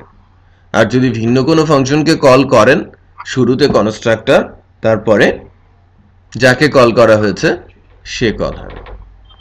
ওইটাও বুঝতে পারবেন, কারণ আমি সেভ নামে একটা ফাংশন দিব, সেই ফাংশনটা পরে কল হবে, আগে কল হবে কি, কনস্ট্রাক্ট। তখন কনস্ট্রাক্ট অলওয়েজ ফার্স্ট। ক্লিয়ার? ওকে, সো আমরা আপাতত কনস্ট্রাক্টরটার কাজ কি, কনস্ট্রাক্টরের কাজ হচ্ছে ক্লাসের অবজেক্ট তৈরি হলেই কনস্ট্রাক্টর রান হয়ে যায়, এরকম একটা ধরে রাখতে হবে। হ্যাঁ, এমন একটা জায়গা যে অটোমেটিক এক্সিকিউট হয়।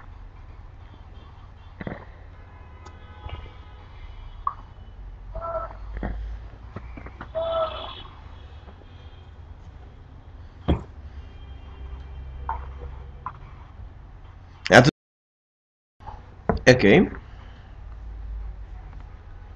এখন দেখেন এখানে আমরা আরেকটা কাজ করব।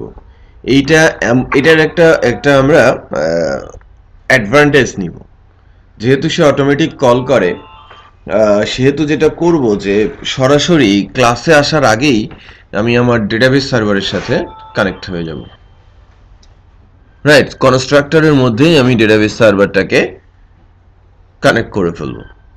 সো যারা পিএসপি মাইস্কুয়েল শিখতে চায়, দু একটা সেশনের মধ্যে তারা যেটা জানতে চায় কিভাবে পিএসপির সাথে ডেটাবেসের কানেকশন হবে, এটাকে পিএসপি কানেকশন স্ট্রিং বলা হয়ে থাকে। So PSP MySQL connection string বলা হয়ে থাকে। আমি মাইস্কুয়েলের সাথে কানেক্ট করতে চাচ্ছি,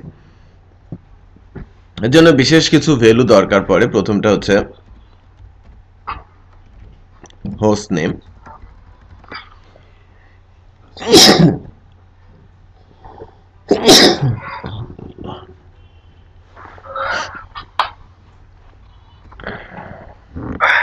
host name,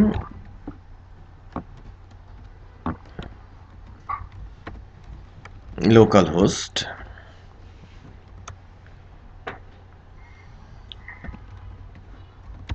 username,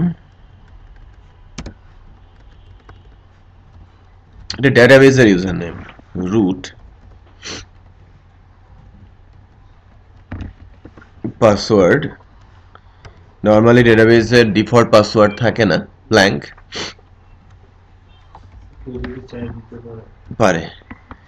db name, database name, আমাদের ডেটাবেসের নাম কি? db underscore laravel underscore batch 11।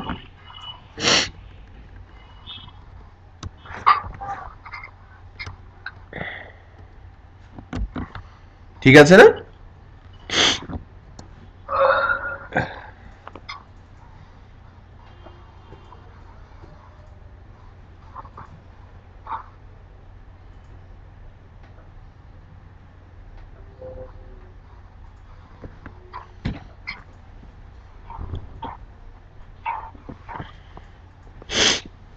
আমাদের যে আমরা এগুলো যেটা ভেরিয়েবল স্যার, যে হোস্ট নেম, ইউজার নেম, এগুলো হ্যাঁ, ভেরিয়েবল। এটার নাম তো এই যে সমস্যা নেই দিতে গেলে না, ইচ্ছে মতো নাম দিতে পারেন। এবার দিস কানেক্ট, এটা একটা অবজেক্ট আমরা নিচ্ছি, অন ক্লাস অবজেক্ট। এটা একটা প্রপার্টি, যেহেতু দিস দিয়ে লিখছি। মাই এসকিউএল আই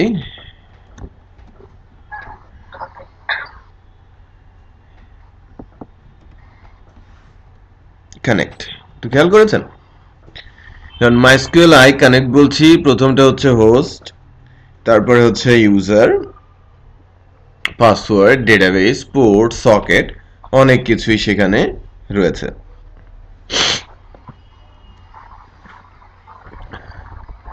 এটা হচ্ছে হোস্ট নেম,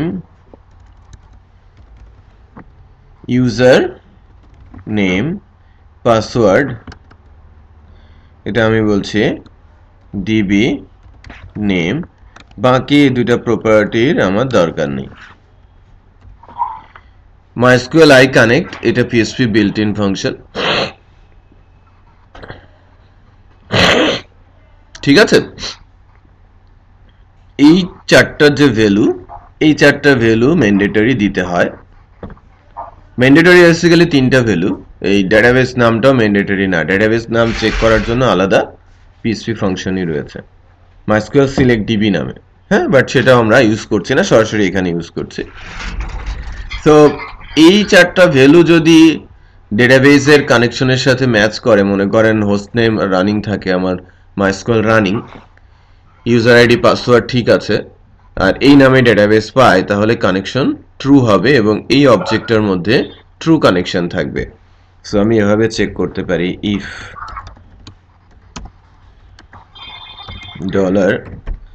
$this connect, যদি এখানে ভ্যালু পায়, আমি এখান থেকে লিখে দিতে পারি server connected, else echo server not connected. ঠিক আছে,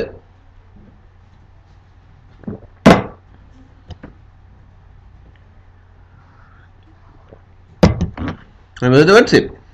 তো লেটস চেক, এবার একবার একটু চেক করে দেখি কি হয়, যে এখানে কি আসে লেখা, কি দেখাচ্ছে? সার্ভার কানেক্টেড, তার মানে ডেটাবেস সার্ভার কানেক্ট হয়েছে। এখন আমি যদি ভুল করি, মনে করেন 11 এর জায়গায় আমি 12 লিখি, এই নামে তো আমার ডেটাবেস নেই, দেখেছেন? MySQL কানেক্ট আননোন ডেটাবেস, এই নামে সে ডেটাবেসই পাচ্ছে না, সার্ভার নট কানেক্টেড। তার মানে আমরা বুঝতে পারছি যে কানেকশন হচ্ছে।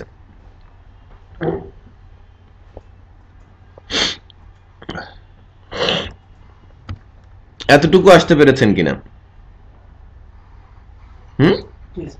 এতটুকু আসতে পেরেছেন।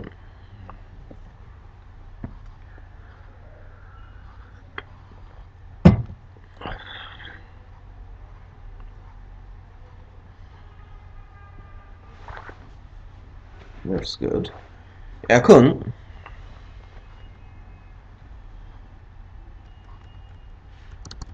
এটা তো একটা ক্লাস, আমাদের টার্গেট হচ্ছে যে ফর্মের ডাটাটা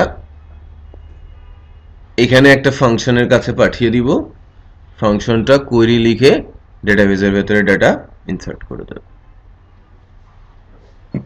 ঠিক আছে, ফর্মের ডাটাটা কোথায় আসবে? এই ক্লাসে। ক্লাস কি করবে? ডেটাবেসের ভেতরে ডাটা ইনসার্ট করে দেবে। বাট ক্লাসে আসার নিয়ম কি? ফাংশনের মাধ্যমে আসতে হবে না? আপনি কিছু বুঝতে পারছেন না, তাই না? মোটামুটি। বাট আগের গুলো একটু দ্রুত শেষ করে প্র্যাকটিস করে সামনে আসতে হবে, রাইট? 1 তারিখ পর্যন্ত আপনাদের একটু সমস্যা হবে, আমি বুঝতে পারছি, বাট তারপরে তো সব এক জায়গায় থাকবেন নাকি? একজন আরেকজনকে সাহায্য করতে পারবেন, টেনে তুলবেন, ঠিক আছে?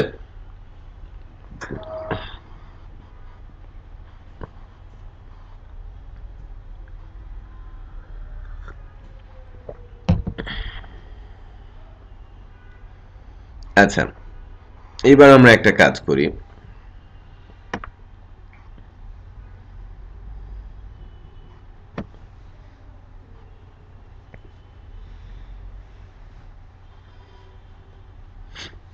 নর্মালি যখন বাটনটা হিট হয় তখন পোস্টের ভেতরে, যখন আমার মেথড থাকে মনে করেন ফর্মের পোস্ট, তখন পোস্ট অ্যারেতে ডাটা থাকে, এটা আমরা নর্মালি জেনে থাকি সবাই। একটু খেয়াল করেন, আমি যদি এখানে ইকো দেই, হ্যাঁ, ইকো বলেন প্রি প্রিন্টার $_ একটু খেয়াল করবেন। প্রথমত সার্ভার কি কানেক্টেড, আর অ্যারেতে কিছু আছে? নেই।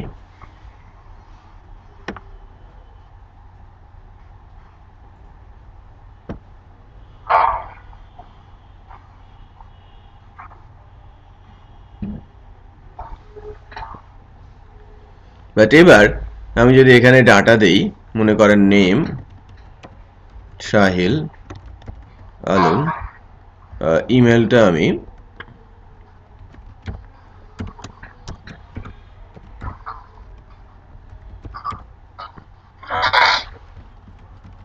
মোবাইল নাম্বার আমি দিলাম, সেভ। তো খেয়াল করেছেন, দেখেন অ্যারেতে স্টুডেন্ট নেমের জায়গায় নেম, ইমেলের জায়গায় ইমেল, স্টুডেন্টের মোবাইলের জায়গায় মোবাইল আসে, আর বাটনের জায়গায় কি আসে? সেভ। বাট বাটন প্রেস করার আগ পর্যন্ত কিন্তু কোনো কিছুই আসে নাই, খেয়াল করবেন কিন্তু। হ্যাঁ, আবার আমার ফর্মটা ফাঁকা, বাট শুধুমাত্র আমি বাটন প্রেস করেছি, তখনও কিন্তু বাটনের ভ্যালু কি আছে? সেভ, কারণ এটা ভ্যালুটা ফিক্স দেওয়া আছে, আর বাকিগুলো ফর্মের value blank, right?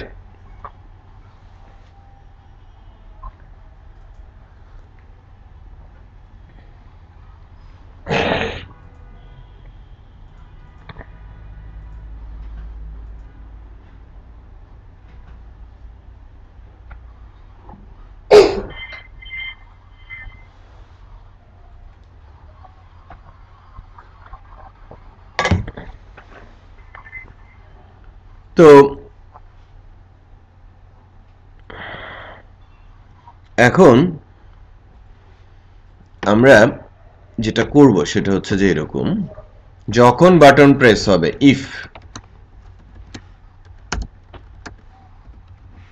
is set $_post ইন্ডেক্সের মধ্যে কি লিখবো, বাটন। মানে আমি যখন is set হচ্ছে PHP এর বিল্ট ইন ফাংশন, আমি যদি সরাসরি এরকম লিখি তাহলে কখনো কাজ করবে, কখনো এরর দেবে, রাইট? একটু খেয়াল করেন, আমি ইফ লিখেছি এরকম,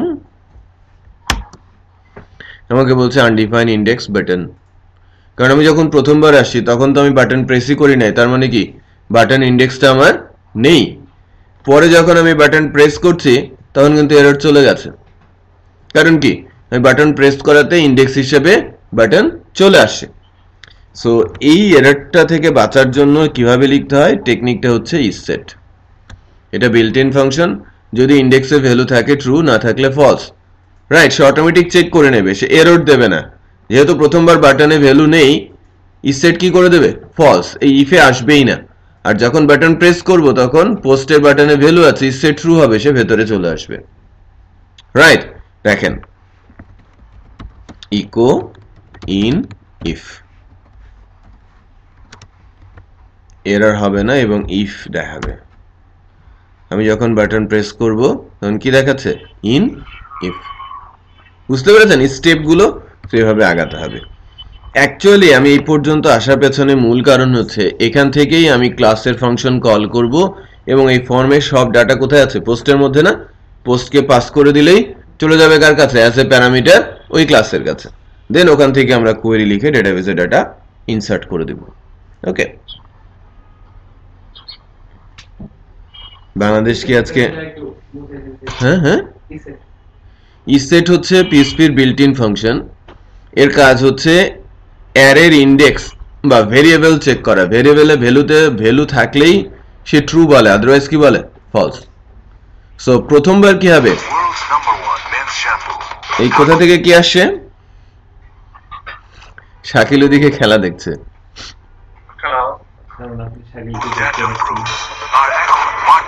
শাকিল খেলা বন্ধ করে।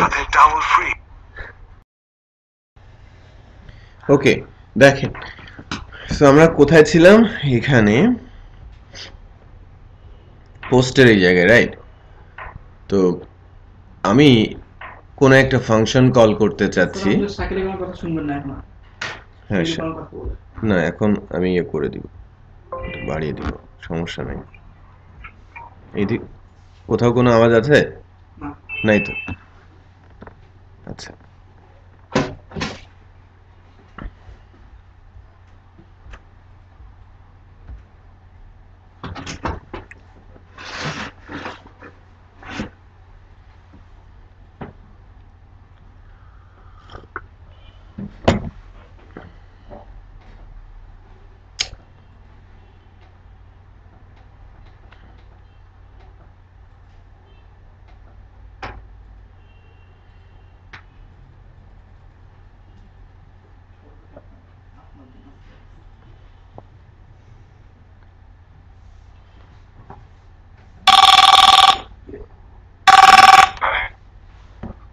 হ্যালো,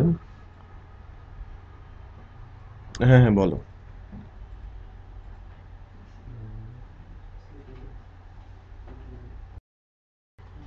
स्क्रीन आटके ऐसे यार, रिक्वेस्ट शेयर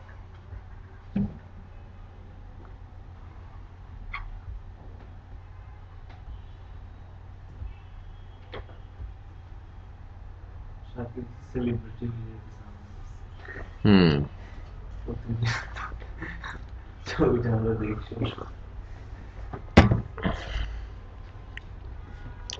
ওকে। সো এখন আমি এখানে আমি ডাটাটা নিতে চাচ্ছি পোস্ট বাটনে।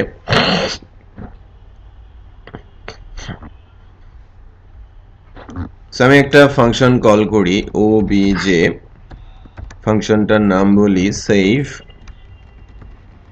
স্টুডেন্ট।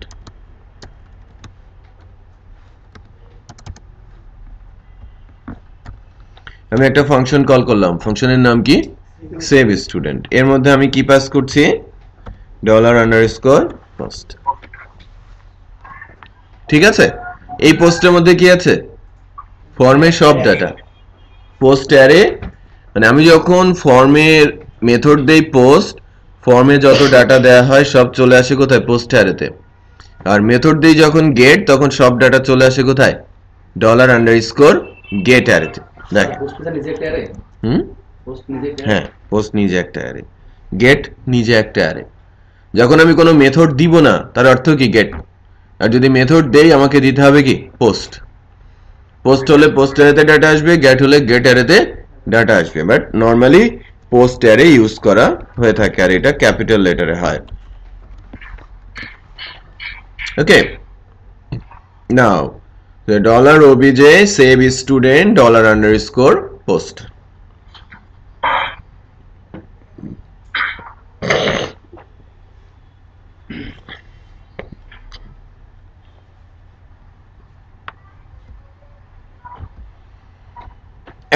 এখন দেখেন, এখন যে প্রবলেমটা হবে সেটা হচ্ছে বাটন প্রেস করেছি, আমাকে এরর দেখাবে call to undefined method student save student. Save student ফাংশনটা কিন্তু নেই, আছে স্টুডেন্ট ক্লাসে সেভ স্টুডেন্ট নামে কোনো ফাংশন। সো আমি কি নামে ফাংশন দিচ্ছি, পাবলিক ফাংশন সেভ $_student।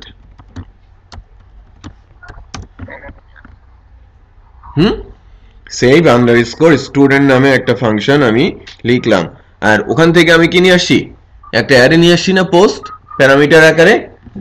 মানে আমরা গতদিন শিখেছিলাম আমরা 10 আর 20 দিয়েছিলাম, আর প্যারামিটারে কি ধরেছিলাম x আর y।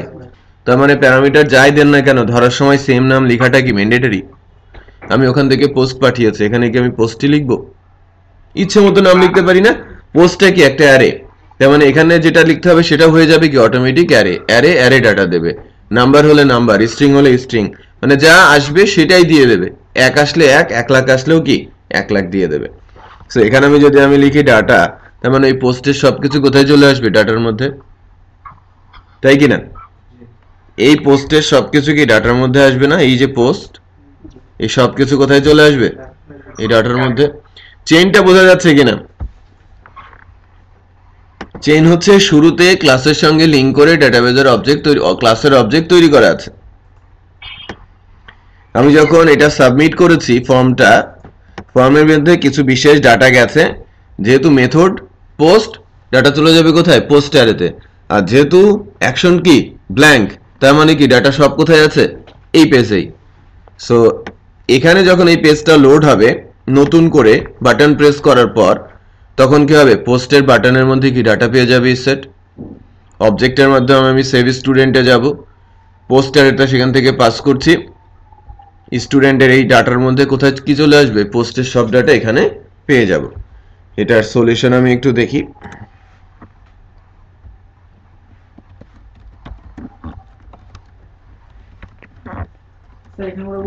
এখানে আমাদের যে আইডি বলছে যে ডট যেটা আমরা সুপার মানে গ্লোবাল একটা সরাসরি না পাঠাই, অন্য কিছুর মাধ্যমে পাঠাই, মানে কিভাবে করবো, মানে অন্য একটা এর মধ্যে কিভাবে ডাটা ট্রান্সফার করবো, কোথায় আমি মানে আমি আমার পোস্টার থেকে অন্য একটা এর মধ্যে আমার ডাটাগুলো ট্রান্সফার করে দিব, তারপর আমি ওটাকে আমার ফাংশনে প্যারামিটার হিসেবে পাঠাবো।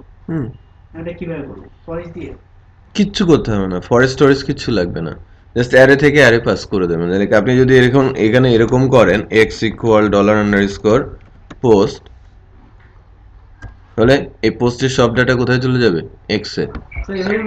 হ্যাঁ হ্যাঁ, আর আপনি যদি এখানে x দিয়ে দেন তাহলে x এর ভেতরে কি আছে পোস্টের ডাটা, আর x চলে যাবে কোথায়। এখন আমি যদি বলি ডাটা, তাহলে ডাটার মধ্যে আছে। লেটস চেক কাজ করছে কিনা।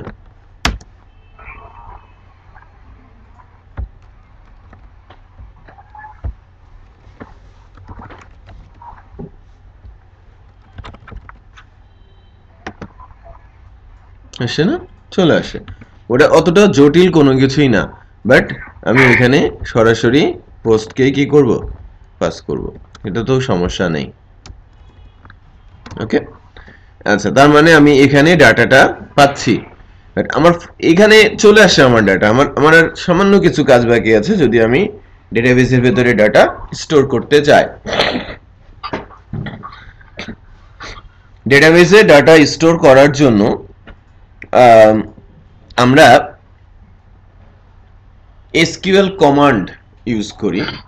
আর ওই এসকিউএল কমান্ডটা লেখার পর যদি আপনি পিএসপির built in function MySQL query দিয়ে রান করান, তাহলে অটোমেটিক সেই ডেটাবেসে গিয়ে ওই কমান্ডটাকে রান করে দেয় এবং ডেটাবেসের ভেতরে ডাটা স্টোর হয়ে যায় যদি সিনট্যাকটিক্যাল কোনো মিস্টেক না থাকে। আবারও বলছি, ডেটাবেস সবকিছু চিনে না, ওটা তো একটা সার্ভার, তাই না? পিএসপি যেরকম যেমন তেমন লিখলে কি ওটা কাজ করে? পিএসপিতে যেমন তেমন লিখলে তো সে কাজ করবে না। ঠিক তেমন মাইএসকিউএলেও আপনি যেমন তেমন ল্যাঙ্গুয়েজ লিখলে তাকে বোঝানো সম্ভব না যে এই টেবিলের মধ্যে এই ডাটাগুলো রাখো, একটা নির্দিষ্ট প্রসেস অনুযায়ী তার কাছে যেতে হবে। নির্দিষ্ট প্রসেসটাই যদি ঠিক না থাকে তাহলে তো সে ডাটা স্টোর করতে পারবে না। সেটা বোঝাতে পেরেছে? এর জন্য আপনাকে যেটা করতে হবে সেটা হচ্ছে যে একটা পার্টিকুলার ল্যাঙ্গুয়েজ মাইএসকিউএল বোঝে বা ডেটাবেস সার্ভারগুলো বোঝে, ল্যাঙ্গুয়েজটার নাম কি? SQL, structured query language. So MySQL এর জন্য এক ধরনের কোয়েরি ল্যাঙ্গুয়েজ আছে, ওরাকলের জন্য আরেক ধরনের কোয়েরি ল্যাঙ্গুয়েজ আছে, এমএস এসকিউএল পোস্টগ্রির জন্য আলাদা আলাদা কোয়েরি ল্যাঙ্গুয়েজ রয়েছে। আপনাদেরও যখন প্রোগ্রামিং এর সাথে সাথে প্রজেক্ট করা শিখতে হবে তখন এই কোয়েরি ল্যাঙ্গুয়েজও শিখতে হবে।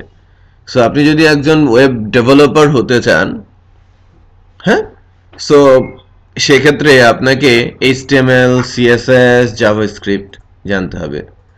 যদি পিএসপি জানেন তাহলে পিএসপি জানতে হবে। পিএসপির আবার অবজেক্ট ওরিয়েন্টেড, দেন পিএসপির ফ্রেমওয়ার্ক জানতে হবে। ডেটাবেসে গেলে ডেটাবেসে টেবিল বানানো এবং সাথে সাথে এখানে কোয়েরি ল্যাঙ্গুয়েজ লেখাও আপনাকে জানতে হবে। এটা বলতে পেরেছি? অনেক কিছু আপনাকে জানতে হবে, শুধু দু একটা কিছু একটু একটু করে জানলেও এর কোনো সমাধান নেই, আপনি কিছুই করতে পারবেন না। যেটা বোঝা যাচ্ছে? সো অনেক কিছুই শিখতে হবে এবং শেখার আছে। সো আমি একটা এসকিউএল লিখি ডাটা সেভ করার জন্য, ইনসার্ট করার জন্য। মানে ডাটা সেভ মূলত ডেটাবেসে যদি ডাটা রাখতে চাই, সিস্টেমটা হচ্ছে এরকম, ডেটাবেসে ডাটা কি করতে হয়? ইনসার্ট করতে হয়।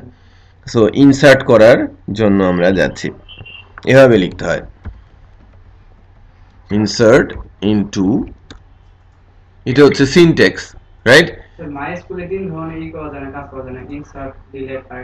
সব ইনসার্ট, আপডেট, সিলেক্ট, ডিলিট, চারটা অ্যাকশন। হ্যাঁ, চারটা action, insert, select, update, delete, চারটে স্পেসিফিক অ্যাকশন রয়েছে। ইনসার্ট ইনটু টিবিএল, নাম কি? স্টুডেন্ট, ঠিক আছে? দেন আমাকে কি লিখতে হবে? ফিল্ডগুলোর নাম, তাই না? সো ফিল্ডগুলোর নাম আমি ব্র্যাকেট দিয়ে লিখবো নাকি নর্মালি লিখতে পারি? হ্যাঁ, আচ্ছা, আমি ব্র্যাকেট দিয়ে লিখি। ফিল্ডগুলোর নাম আমরা কি কি আছে? Student name, then student email আর স্টুডেন্ট মোবাইল। দেন এভাবে লিখতে হয় ভ্যালুস। সো ভ্যালুস এর মধ্যে গিয়ে আমাকে ভ্যালুস দিতে হবে।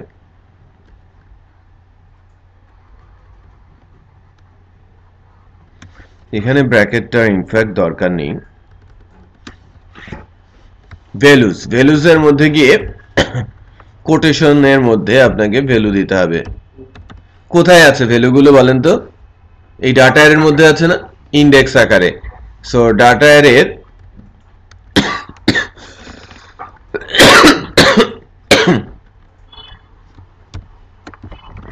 ডাটা এর যে ফার্স্ট ইন্ডেক্সটা এখানে হচ্ছে স্টুডেন্ট আন্ডারস্কোর নেম।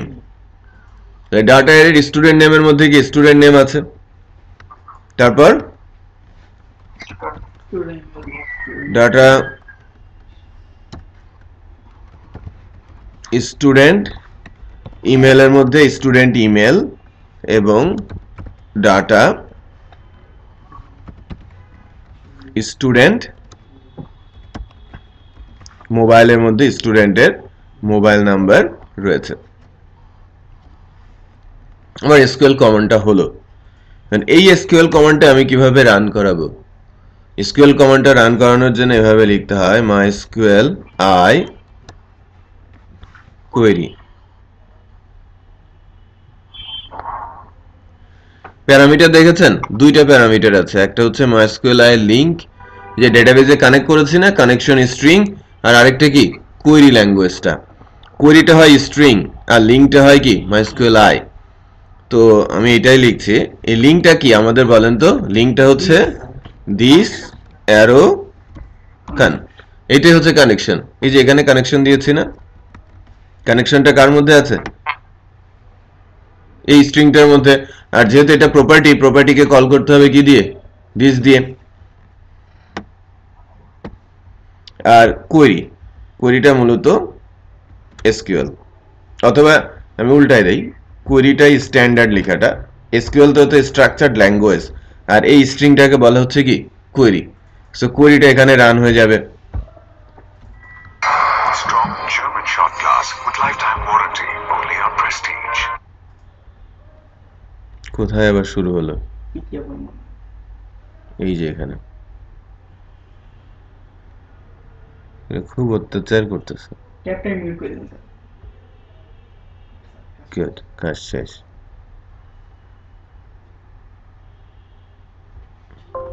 বাংলাদেশের কি অবস্থা?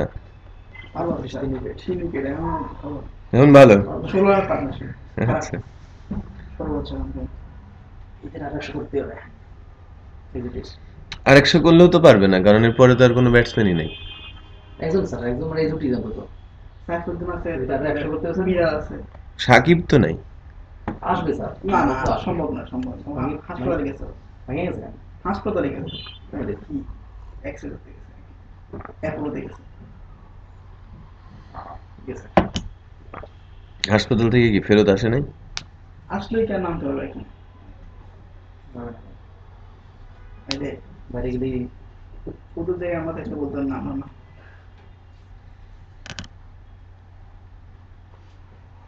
আর ওদের ছেলেটাই করা, লিগ সিস্টেম করা, হুম? লিগ সিস্টেম করা, যারা পয়েন্টের উপরে তারাই চ্যাম্পিয়ন। ফাঁকি দিয়ে কাপ নেবে। খেলাইছে তো স্যার, আপনার এই যে বাংলাদেশ, আয়ারল্যান্ড আর নিউজিল্যান্ড এরকম অবস্থা।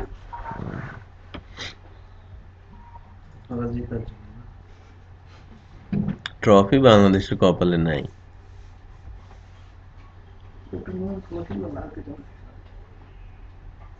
আচ্ছা দেখেন, আমরা আমরা এই কাজটা করি, এই যে server connected not connected, at least এটাকে আমি অফ করে রাখি। এবার চেক করি যে ডেটাবেজের ভেতরে ডাটাটা যাচ্ছে কিনা। হিট করেছি, সো ব্ল্যাঙ্ক রেকর্ড চলে যাওয়ার কথা।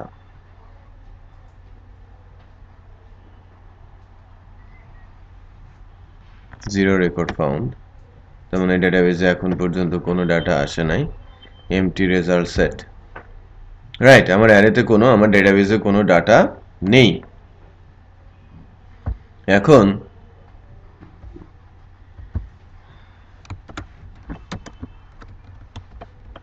শাহিল আলম, shahil.alam@gmail.com, এই হচ্ছে মোবাইল নাম্বার আমার। আমি সেভ দিচ্ছি, এখানেই ফেরত আসলো, তার মানে কোনো এরর হয় নাই। যেহেতু এখান থেকে ফাংশনটা কল হয়েছে, ফাংশন শেষ হওয়ার পর সে এখানেই ফেরত আসছে, তেমন কোনো সমস্যাও নেই। আমি যদি এবার ডেটাবেজে চেক করি, student ID, student name, student email, mobile empty দেখাচ্ছে, ইনসার্ট হয় নাই। কোনো একটা রিজনে ডাটা ইনসার্ট হচ্ছে না। ইনফ্যাক্ট হতে পারে আমার কোয়েরি ল্যাঙ্গুয়েজটাতে সমস্যা আছে। এখন আমি চেক করব যে আমার কোয়েরি ল্যাঙ্গুয়েজটাতে সমস্যা কোথায়, রাইট। সো কোয়েরি ল্যাঙ্গুয়েজটাতে অ্যাকচুয়ালি কোনো সমস্যা আছে কিনা সেটা চেক করার জন্য এভাবে করা হয়, ইফ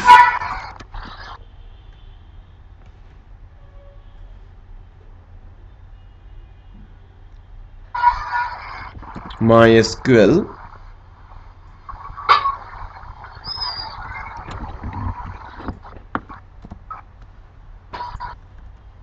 I error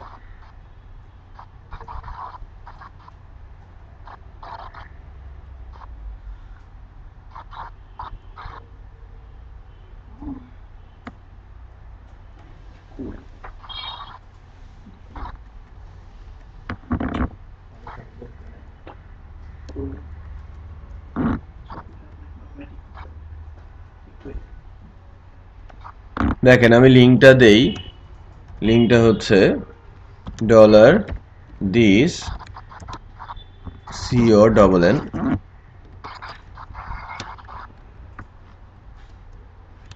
এভাবে ব্র্যাকেট দিয়ে দিলাম এটা আমরা ক্লজ দিয়ে দিলাম ইকো বলছি অথবা এলস বলছি এলসে চেক করার উপায় আমি ইকো বলছি $MySQL I এটা তো ডলার হবে না MySQL I error this connection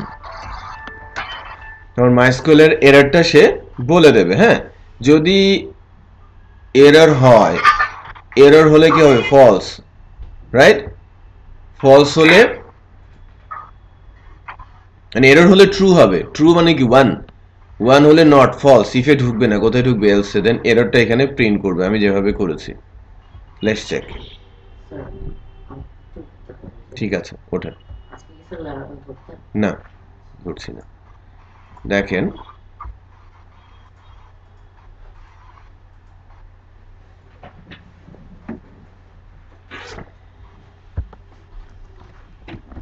আমি এখানে এক্সিট করে রাখি আমি যখন ফর্মটাকে হিট করছি আমি অ্যাকচুয়ালি আদৌ কি যাচ্ছি ফর্মটাতে হিট করার পর সেভ স্টুডেন্টে যাচ্ছি $post দিয়ে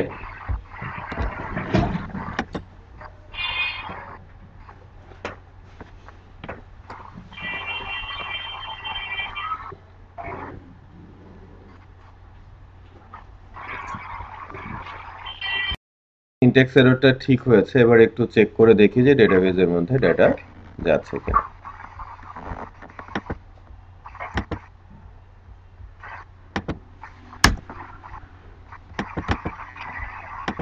দিশাহিল Alam Gmail mobile save let's check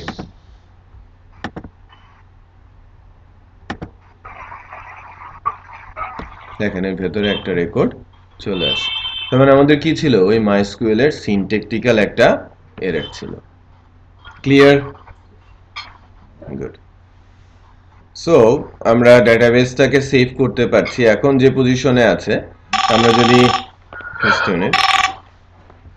hello আচ্ছা আপনি এখন যতবারই প্রেস করবেন ততবারই ডাটাগুলো কিন্তু স্টোর হবে কিভাবে একটু দেখি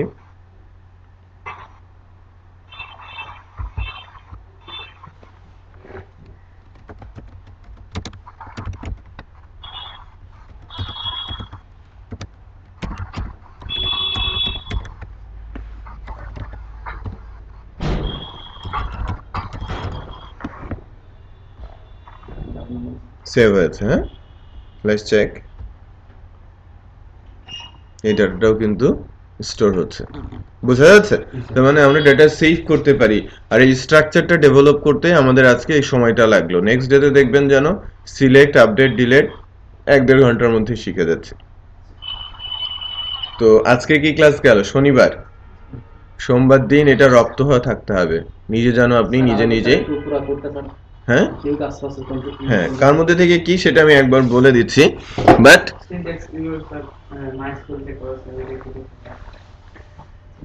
আচ্ছা ওই জাস্ট ওই কপিগুলো কপি করে এনে এসকিউএল কমান্ড যেটা লিখলাম এই যে এসকিউএল এ এনে এখানে পেস্ট করলেই যদি ভুল থাকে লাল মার্ক দেখিয়ে দেবে ঠিক আছে, সঠিকভাবে লেখার উপায়। কারণ আপনি এসকিউএল এর সিনট্যাক্স যে লেখার যে উপায়, আমি জাস্ট ইনসার্ট শিখিয়েছি, তাহলে ইনসার্টের সিনট্যাক্সটা আপনারা জানেন। ইনসার্টের সিনট্যাক্সটা কি? ইনসার্ট ইনটু, এটা লিখতেই হবে। তারপরে টেবিলের নাম, আপনার টেবিলের নাম যা তাই লিখবেন। আপনাদের যে ফিল্ডের নাম, সেই ফিল্ডের নাম তাই লিখবেন। তারপরে পুরোটা ব্র্যাকেটে রাখবেন, দেন ভ্যালুসের মধ্যে, ওই কোটেশনের মধ্যে ডাটার ভ্যালুগুলো একটা একটা করে দিয়ে দেবেন। বুঝতে পেরেছেন? দেন কানেকশন আর কোয়েরি আপনাকে রান করাতে হবে। That's it, right? এর ব্যতিক্রম কোনো কিছু নাই। এটা নাম, হ্যাঁ, যে কোনো কিছুই দিতে পারেন। ওকে, সো প্রসেসটা একবার বলি। প্রথমটা হচ্ছে যে আমি প্রথমে পিএসপি ফাইলের মধ্যে HTML দিয়ে জাস্ট একটা ফর্ম বানিয়েছি, বাট এটাকে যদি আমি ডেটাবেস পর্যন্ত নিতে চাই ওপি প্রসেসে আমাকে একটা ক্লাস বানাতে হবে, এবং ক্লাসের কনস্ট্রাক্টরের মধ্যে আমি ডেটাবেসের কানেকশন দিয়েছি, যেটা অলওয়েজ সেম। হ্যাঁ, হাজারবার করলে হাজারবারে কি একই রকম। আচ্ছা, তারপরে আমি যখন বাটনে লোকাল হোস্ট টুলস আর এগুলো কি বোঝায় স্যার? একটু লোকাল হোস্ট হচ্ছে হোস্ট নেম, আপনার মাইস্কুয়েল সার্ভার ঠিকমতো কাজ করছে কিনা, হোস্টটা আছে কিনা, এনেবল আছে কিনা। ওই সার্ভারের ইউজার অ্যাক্সেস, ইউজার আইডি হচ্ছে কত? রুট, আর পাসওয়ার্ড ব্ল্যাঙ্ক, এটা বাই ডিফল্ট থাকে। আর ডেটাবেসের নাম আপনার যা হবে তাই। ঠিক আছে, আপনি যখন ডেটাবেসের নাম দেবেন সেটাই হচ্ছে ডেটাবেস।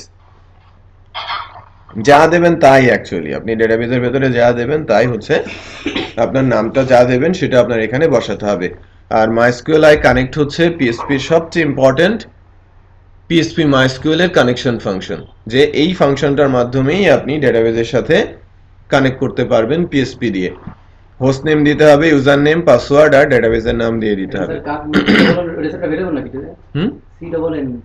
হ্যাঁ, এটা আপনি ইচ্ছে মতো দিতে পারেন।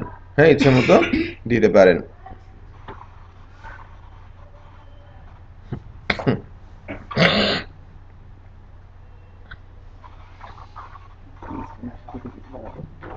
ওকে, সো কানেকশন দেন ক্লোজ। সো এই হচ্ছে ইস্যু। দেন আপনাকে যেটা করতে হবে, যদি বাটন প্রেস হয় এটা ইসেট চেক করতে হবে, এবং সেভ স্টুডেন্ট ফাংশনে আপনি পোস্টার এটা নিয়ে যাচ্ছেন, এখানে গিয়ে আপনি ডাটা দিয়ে ধরছেন, রাইট? ডাটা এর মাধ্যমে ধরছেন। দেন সেভ স্টুডেন্টের এখানে এসে কোয়েরি ল্যাঙ্গুয়েজ লিখে ওই কোয়েরিটা জাস্ট MySQL এ রান করে দিচ্ছেন। That's it. কোয়েরি লিখবেন, কোয়েরি রান করাবেন, সিলেকশনের সময় কোয়েরি লিখবেন, কোয়েরি রান করাবেন, ডাটা তুলে পিএসপি ফাইলের কাছে পাঠিয়ে দেবেন। ডিলিট করলে কোয়েরি লিখলে ডিলিট হয়ে যাবে। আপডেট লিখে কোয়েরি লিখে, আপডেট কোয়েরি লিখে ওটা রান করে দিলে ডেটাবেসের ডেটা আপডেট হয়ে যাবে। তার মানে অলওয়েজ কিন্তু একই পদ্ধতিই দেখবেন। মানে আমি যখন আপডেট করতে যাব তখন কিন্তু ওই ভিউ থেকে ডাটা দিয়ে এইভাবেই আসবো, আলাদা একটা ফাংশনের মাধ্যমে। ঠিক আছে, সিলেক্ট করতে যাব একইভাবে ফাংশনেই আসবো, ডিলিট করতে যাব একইভাবে ফাংশনেই আসবো। তার মানে বারবার রিপিট হবে। আর আপনি যখন এরপর থেকে বহু বছর ধরে আপনি পিএসপি নিয়ে data insert, update, select, delete করবেন, সব কি একই পদ্ধতি না? প্রথমবার কি একটু বেগ পেতে হয় না? একটু বলেন তো, ছোট মানে কি কি পড়ায়?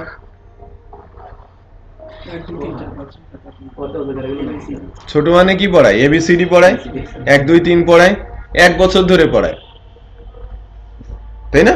বড় মানে কি পড়ায়? আপডেট হয়, ওর উপর বেস করেই তো করেন, নাকি আবার ওইটা পড়তে হয়?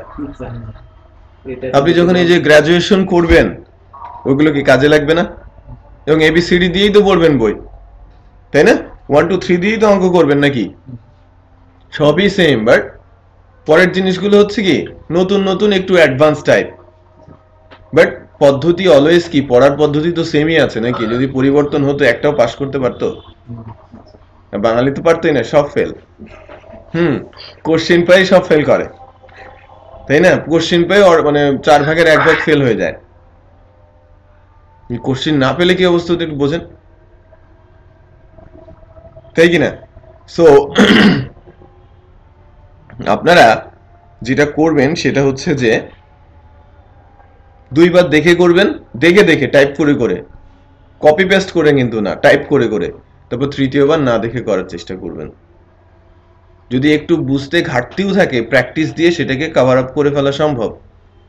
প্রাথমিকভাবে, যেহেতু আপনাদের ব্যাকগ্রাউন্ডে কিছুটা লিমিটেশন রয়েছে, তাই না? পিএসপি নিয়ে কখনো কোনো কিছু শেখেন না, বাট সরাসরি আপনি অবজেক্ট ওরিয়েন্টেড ডাটা ইনসার্ট করছেন, এরকম আর কি। আপনি মানে 1 2 বাদ দিয়ে 3 তে ভর্তি হয়ে গেছেন, কিচ্ছু করেন নাই, 1 2 3 শেখানোর সুযোগ আমার কাছে নাই, ঠিক আছে? বাট আপনার আর কোনো রাস্তাও নাই, আপনি 1 2 আপনাকে শিখে আসতে হবে, তাই কিনা? সেটা বুঝতে পেরেছেন? তো ঠিক তেমনই, সো একটু প্রথমত ব্যাক পেতে হবে, পরে কিন্তু আপনি ম্যাথস করাই নেবেন। সো পেন ড্রাইভ দেন, সোহেল পেন ড্রাইভ দেন, আমি ভিডিওটা দিয়ে দিচ্ছি। শাকিল, আজকে এই পর্যন্তই। ওকে আচ্ছা স্যার। ওকে, আল্লাহ হাফেজ।